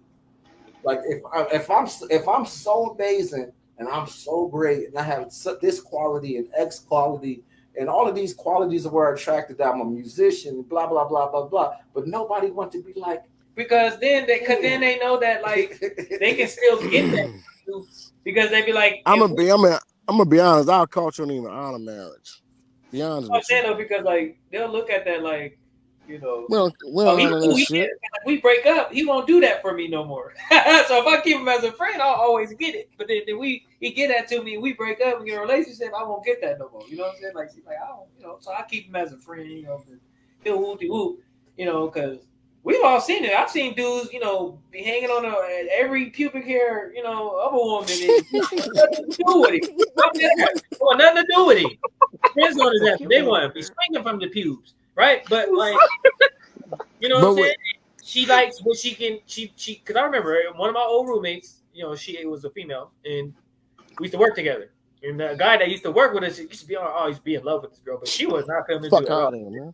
This dude was like, he was just head over here for the girl, but she wouldn't give him no play. But she would still let him buy her stuff. You know what I'm saying? And take her out to eat. She let him do all that though. You know what I'm saying? But knew he was like, was still, you know what I'm saying? But hey, that's his fault for him, like, you know what I'm saying? But again, like, so when a woman friends on you, it's like, it's usually probably like you was probably putting out very quickly for very little. And she was probably like, oh, wait a minute, like, I'm getting all this, I ain't giving them no coochie. Not necessarily. I think in Timothy's situations too, it may have been a little bit of both, but it's also because kind of going back to what we were talking about with you, that was just not his person to be with in that way. He was just supposed to show them what a different kind of man looks like, not just all these hood niggas doing all this. It's a different kind of guy. You can still have a really great guy who ain't out here hood. You ain't gotta have a really great guy who, what I'm saying, have a different way of talking and things of that nature. So it was just to show them a different way of a different man that they may not have been accustomed to or had experienced. But that doesn't mean that that's your person. Everybody we see, we like. And I went through the same thing. Like, I've been friend zoned a lot because I got along with a lot of boys really young. I like football. Me and my dude was watching the Warriors game yesterday, talking about Draymond and all that, laughing and stuff like that, because I like football and I just naturally get along with men. But it doesn't mean that every man that I met was supposed to be my man. It's just that one. So I just had to kind of go through these experiences and allow them to teach me, and not in any way feel like I wasn't valuable because all of these guys didn't choose me. Yeah, I think being friend zone, like, it's rejection that people don't. It's rejection, right? Like, oh, friend zone, like, well, I got all these qualities. Why not me? What's wrong with me, right? And then you sit back and see her go with the ain't shit nigga and get dogged out, right? And you're like, what the, you know what I'm saying? But that's her. That's for her. That's for her learning experience, right? You know what I'm saying? Like, let her learn that. Like, exactly. If she pass up on you being this good guy and let her keep getting dogged out, let her learn that. Continue, keep walking in your light and your truth, and you ain't know, like, I was at an age too when a girl with friends only rejected me. I would feel a way about it. Like what? Same thing. I'm a good dude. I'm this. I'm that. What's wrong with me? Until I got older and realized like nobody's everybody's cup of tea. I don't care how great of a person you are. I don't care how good looking you are. What you got. You're not compatible with everybody, and people will. Men and women You're will not going express to that. be. Right. Some people will let you know. Hey, look, And it that doesn't just mean that you're any less valuable. You're still a right. valuable person. It's You just have to still find valuable, someone that together. and that's Exactly. okay. And that's okay. And but we It take is. it as rejection, like, oh well, they missed out or this and that. Well, in their mind, they didn't. In their mind, they didn't miss out because in their Mm. mind, they found somebody that had what you had and more. You didn't Hey, think about it that way. I got my heart broke by my good dude, so I'm Yeah, on the fence. I'm on the fence. hey, I'm just saying. But like I said, like it's I don't know, man. Like I got a lot of platonic friends, like female. But I will say this: it did start off that they really liked me, and I friend zoned them. So a lot of my female friends that I am cool with, they did like me at one point, but I was just kind of like, nah. So like now, it's like, so I have a best friend, me and her, literally strictly platonic. We've known each other since like ninth, 10th grade, right? Never had sex, never been intimate, nothing, right? And then I have these other platonic female friends who I've noticed the difference in the relationship with them is going to be different when a woman likes you and she's a friend with you than somebody who's strictly platonic with you. You see what I'm saying? So a lot of my friends, Yeah. I noticed that the ones who liked you really, I'm not going to say they treat you better than just your strictly platonic friends, your female friends, but I've noticed that there's a difference. You know what I'm saying? There's a different way that they kind of cater to the friendship. And Because see, obviously, because they but like see, you, that's right? where mine There's has a some negative, feelings there. and that's where my situation has a negative connotation because they would give me some, Yeah. but it'd be like you can't tell nobody. Well, You shoot. can't tell nobody. Which over That's cool. Hey. which over time, initially it was like, well, why, Right. but over time I got it. Like, well, as long as I'm getting Right. get Like, I down, ain't got nobody got well, to know about But me. see, because of the connotations that come along with that type of friendship, I have avoided a lot of friendships with males for that reason. Because I'm like, don't gift me anything, don't give me anything, don't try to say I tried to use you or so I don't know. I've shied away from a lot of those kind of friendships Yeah. for that reason. I think for Yeah. me, it was more so. It's just I just know about. It was two men, and one I met when he was young, and I was kind of like an auntie to him, and the other guy was already married, and there was no. We kind of met in like we were like in this fan club, and we just all kind of just started like talking, and then they just started to kind of talk to me about certain things. It's like this thing where people will walk up on me and tell me all their business, and I'd be like, why in the world? But and with these You're just friendships, easy I to talk learned to, how. B. You Well, just got and your these energy. friendships, what I learned is, yeah, and I'm okay with that. And I was okay with them coming to me and if they needed that ear and that support. But what I got from them was to see a different man, to see a man who was doing the right thing, who knew how to have a conversation with me as opposed to and learning. I would see them have a conversation with their significant other, not arguing, really trying to just talk. And so I'm just like, oh, men can talk to me. You know what I mean? Because I've never seen that. My father argued a lot. So I never saw a man just having a conversation, a debate, And a wanting to. disagreement, and just still being respectful and still be like, after we talk about this and agree to disagree, I still am here and I'm still, And so now I was like, I want that in a partner, not just a friend. Right. I want that in a partner as Right. well. And so now my whole taste changed. I wanted some more. I'm looking for character. I'm looking for integrity. I'm looking for how a man treats other people because I see how he treats them. He's going to treat me as well. So it's a lot, but that had to happen in my life before I can get to this place. And I really believe that my prayers were answered because I did not want to be a bitter woman. I was like, I don't want that. I Amen. prayed for myself, and I was like, Lord, I don't want to be bitter. I know I've been through a lot, but I don't have to. I don't have to choose that. And I had to go through a lot to get to this space. I'm still learning, but I'm thankful and I'm grateful for every experience I had because this is where I've come. I love y'all. All right. Good All night. right, love you, Jay. Bye. Hey, Love you Jay, too. you Good owe me a night. plate. I ain't forgot. All right. Yeah. Yeah, I'm not playing either. Where you live at? All right. All right. You live in North Valley still? I'm gonna figure out when I'm gonna cook again. I ain't cooking tomorrow though. Bye. I'm gonna try to make me some gumbo next week. I'm gonna attempt All gumbo right, this y'all. time. Thank y'all for your time and All all that. right. Well, thank you so much. This 3 hour mark is about good enough. Goddamn. Nice meeting you, Veronica. Okay. All right. Nice meeting you too. I gotta go to work tomorrow. All right. Yeah. And How you doing? formalities. Thank you for watching the.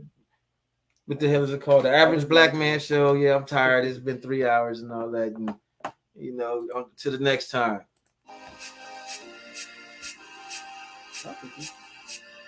Shit, nigga, I ain't working right now. I got time on my hands. So next time.